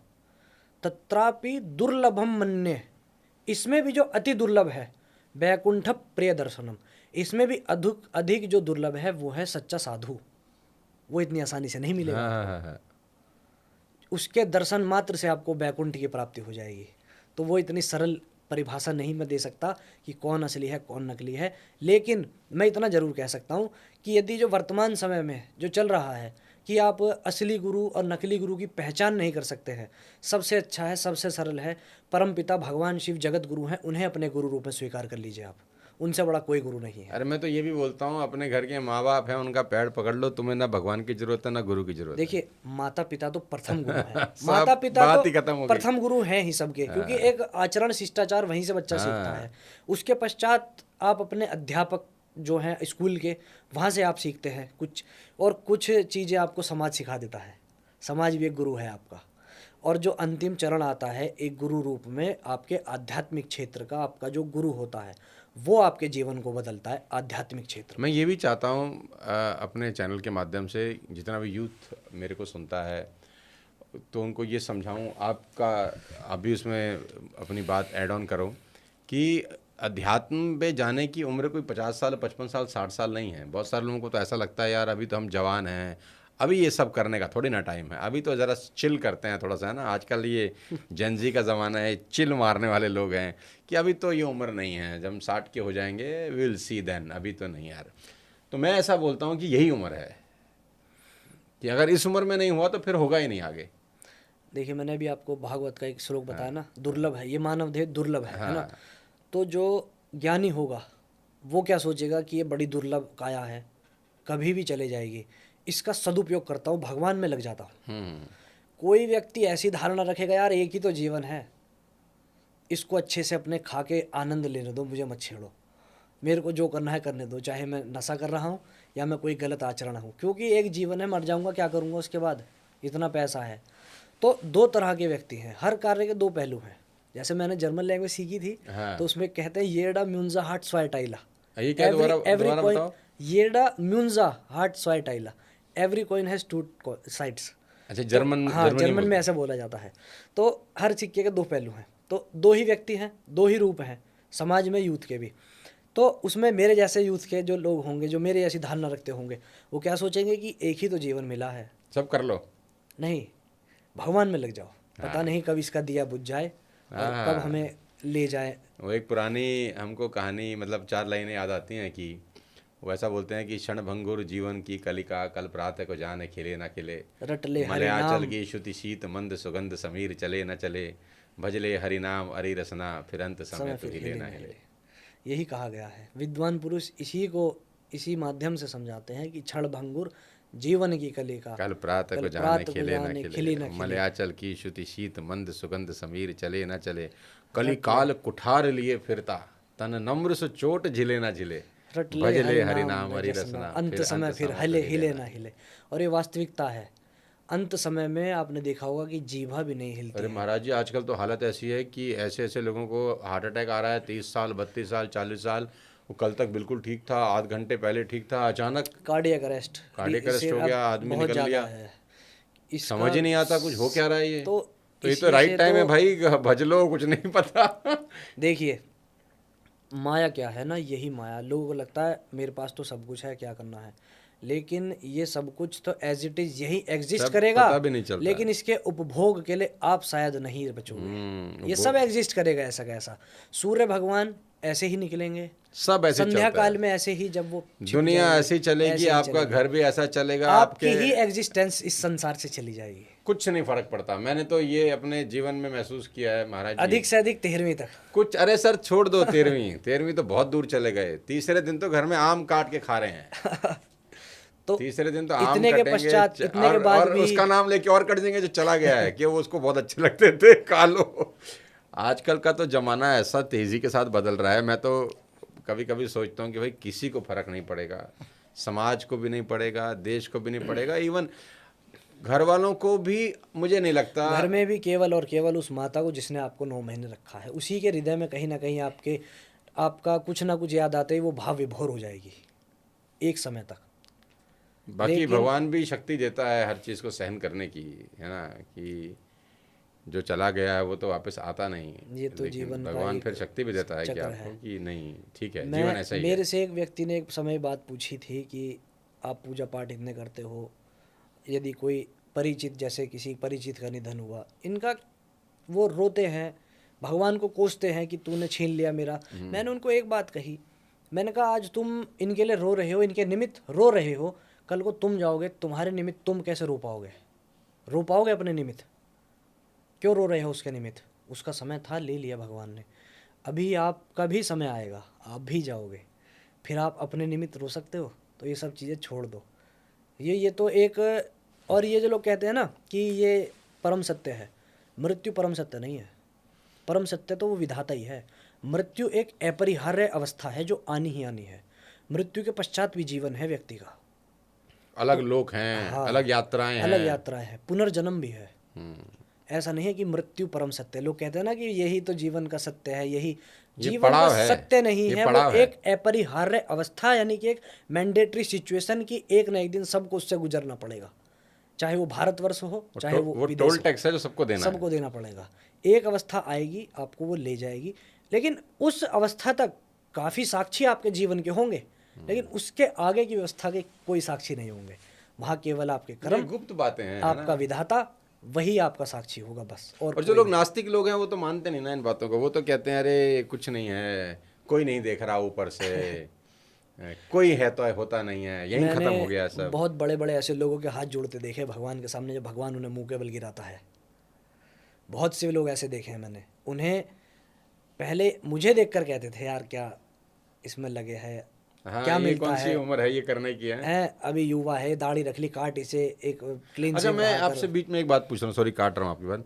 आपके माता पिता ने एतराज नहीं किया? नहीं, माता पिता कुछ नहीं कहते। क्योंकि ना माता पिता, लड़का डाकू हो जाए उनको चलता है, शराबी हो जाए चलता है, साधु ना हो बस। भगत सिंह चाहिए सबको, लेकिन पड़ोसी के घर में। देखिए, लगता है कभी कभी उनको लगता है, लेकिन क्या है कि ये एक अवस्था है, फिर आपको प्रभाव नहीं पड़ता किसी के कहने सुनने से, चाहे आपकी माता कहें चाहे पिता। फिर आपको उस क्योंकि कोई माँ बाप बच्चों को साधु नहीं बनाना नहीं चाहता। चाहता, कोई नहीं चाहता, कोई नहीं चाहता। देखिए, दूसरे का बच्चा बन जाए तो उसके पैर छुएंगे, कोई नहीं अपना चाहता, बच्चा नहीं बनना चाहिए। कोई भी। और देखिए, मैं एक छोटी सी बात कहना चाहूँगा। साधु जो शब्द है, बहुत बड़ा शब्द है। साधु का मतलब होता है साधुता, जो साध ले अपने आप की, अपनी इंद्रियों को साध ले, जितेंद्रिय हो जाए, काम वासना उसके अंदर से मर जाए, वो हर इंद्री को जीत ले, दयालुता का भाव उसके मन में आ जाए, क्षमा या करनी उसे आ जाए, क्षमाशील हो जाए वो। ये सारे गुण एक साधु में होते हैं। गुस्सा उसके अंदर ना हो, काम उसके अंदर ना हो, क्रोध ना हो, तब कहीं जाके सच्चा साधु तैयार होता है। मैं नहीं हूँ साधु, मैं आपसे बताऊँ। जिस दिन मेरी वो अवस्था होगी, मुझे कोई परिचय देने की व्यवस्था ही नहीं होगी, ना किसी को। ये तो कितनी अच्छी बात है कि आप एटलीस्ट एक्सेप्ट तो कर रहे हो। वो भगवान मेरे उस भाव को जानता है कि आने वाले समय में मेरी व्यवस्था क्या होगी क्या नहीं, और कोई नहीं जानता, मैं भी नहीं जानता। तो इसलिए मैं ये नहीं कहूँगा कि मैं कोई बहुत बड़ा साधु हूँ भैया। नहीं, आप एक्सेप्ट कर रहे हैं, यही बहुत बड़ी बात है। लोग तो मानते ही नहीं ना। नहीं। देखिए क्या है कि साधु, मैं अगर आज मैं आपसे कहूँ कि मैं भगवा पहन के एक मठ में बैठ जाऊँ, है ना, और सब काम धंधा करना बंद कर दूँ, आराम से बैठ के मंदिर में चढ़ावा आ रहा है उसको मैं खाऊँ आराम से, है, अपने जीवन को जीता रहूँ, मुझे कोई मतलब नहीं किसी से। लेकिन मेरे अंदर से क्या इस जीवन को जीने की लालसा चली जाएगी? हो सकता है वर्तमान समय से भी और बढ़ जाए, मेरी भूख और बढ़ जाए पैसे की। आज तो मैं भगवान का ध्यान कर रहा हूँ, कल को मैं इसी में आराम से सो रहा हूँ, मुझे कोई मतलब ही नहीं है, मंदिर का बिल तो आता नहीं, मैं मस्त सो रहा हूँ, मेरे ऊपर कोई जिम्मेदारी नहीं है। तो क्या उस समय में मैं भगवान का ध्यान कर सकता हूँ? कोई नहीं करता, मैंने नहीं देखा किसी को करते हुए। भगवान का ध्यान भी इंसान मुफलसी में करता है। हाँ। क्योंकि जब किसी को पता हो कि आज मेरे को भगवान से कुछ चाहिए, तो वो बेशक चाहे स्वार्थवश जाए, लेकिन वो भगवान के पास जाता जरूर है। और भगवान ये नहीं देखते फिर ये स्वार्थ के लिए आया है, वो तो कह रहे हैं आ गया तो चलो ठीक है, बहुत है, आया ये ना बहुत है, इतना ही बहुत है, इतना ही बहुत है। मन में छोटे से ही प्रसन्न हो जाते हैं। भगवान के पूजन का मन में एक व्यक्ति अगर संकल्प भी ले लेता है, वो उसमें खुश है, तो भी भगवान प्रसन्न हो जाते हैं कि चल ठीक है कुछ तो। ऐसा विद्वान पुरुषों का मत है। यूथ जो है वो अध्यात्म के मार्ग में क्यों जा रहा है? क्या पैसे के कारण जा रहा है या वाकई में भक्ति जाग पड़ी है? तो आपके चैनल जो इंस्टाग्राम पे हैं और जो यूट्यूब पे हैं, मैं उसका लिंक भी आप अगर इजाज़त दें जी, तो अपने चैनल पे दे दूं, सो दैट आज का यूथ अगर आपको देख सके, सीख सके कुछ अध्यात्म मार्ग में, तो वो आपसे सीख सके। जी, मेरा सोशल मीडिया पर होने का मेन उद्देश्य ही यूथ के लिए कार्य। तो आप एक बार बता दें अगर कि कौन सा चैनल है। हाँ, अच्छे तरीके से। इंस्टाग्राम पर मेरा जो सोशल मीडिया का नाम है वो शुभम शास्त्री के नाम से ही है, और यूट्यूब पर आप हमें फॉलो कर सकते हैं शिवोहम वाणी के नाम से हमारा चैनल है। बहुत शुक्रिया, बहुत शुक्रिया। हर हर महादेव। हर हर महादेव। सच में मुझे बहुत अच्छा लगा आपसे बात करके। बहुत सारी बातों में तो मन अंदर तक चला गया, बिल्कुल भाव विभोर हो गए। शंकर जी की जब बात आपने की तो बड़ा आनंद आया। मैं तो मन तो नहीं कर रहा इस पॉडकास्ट को बंद करने का, लेकिन समय की अपनी एक सीमा है जी। बहुत अच्छा लगा, और ईश्वर करे आप खूब आगे बढ़ें इस अध्यात्म के। तरक्की करें आप तो, बहुत और आगे जाएं आप भी, मेरी भी ये अभिलाषा है। बहुत शुक्रिया। सो दोस्तों, ये हमारे साथ शुभम शर्मा जी, जो अब शास्त्री जी के रूप में पूरे सोशल मीडिया पे सबको दिखाई देते हैं। आज उनसे बात हुई, चर्चा हुई, अध्यात्म की, यूथ इस दिशा में बढ़ रहा है उसकी, और भी बहुत सारी तमाम बातें।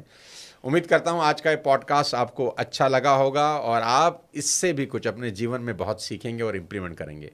अगले किसी और शानदार व्यक्ति के साथ जल्द आपसे मुलाकात करता हूँ। तब तक अपने स्वास्थ्य का ध्यान रखिए और भगवान का नाम जपते रहिए। जय हिंद।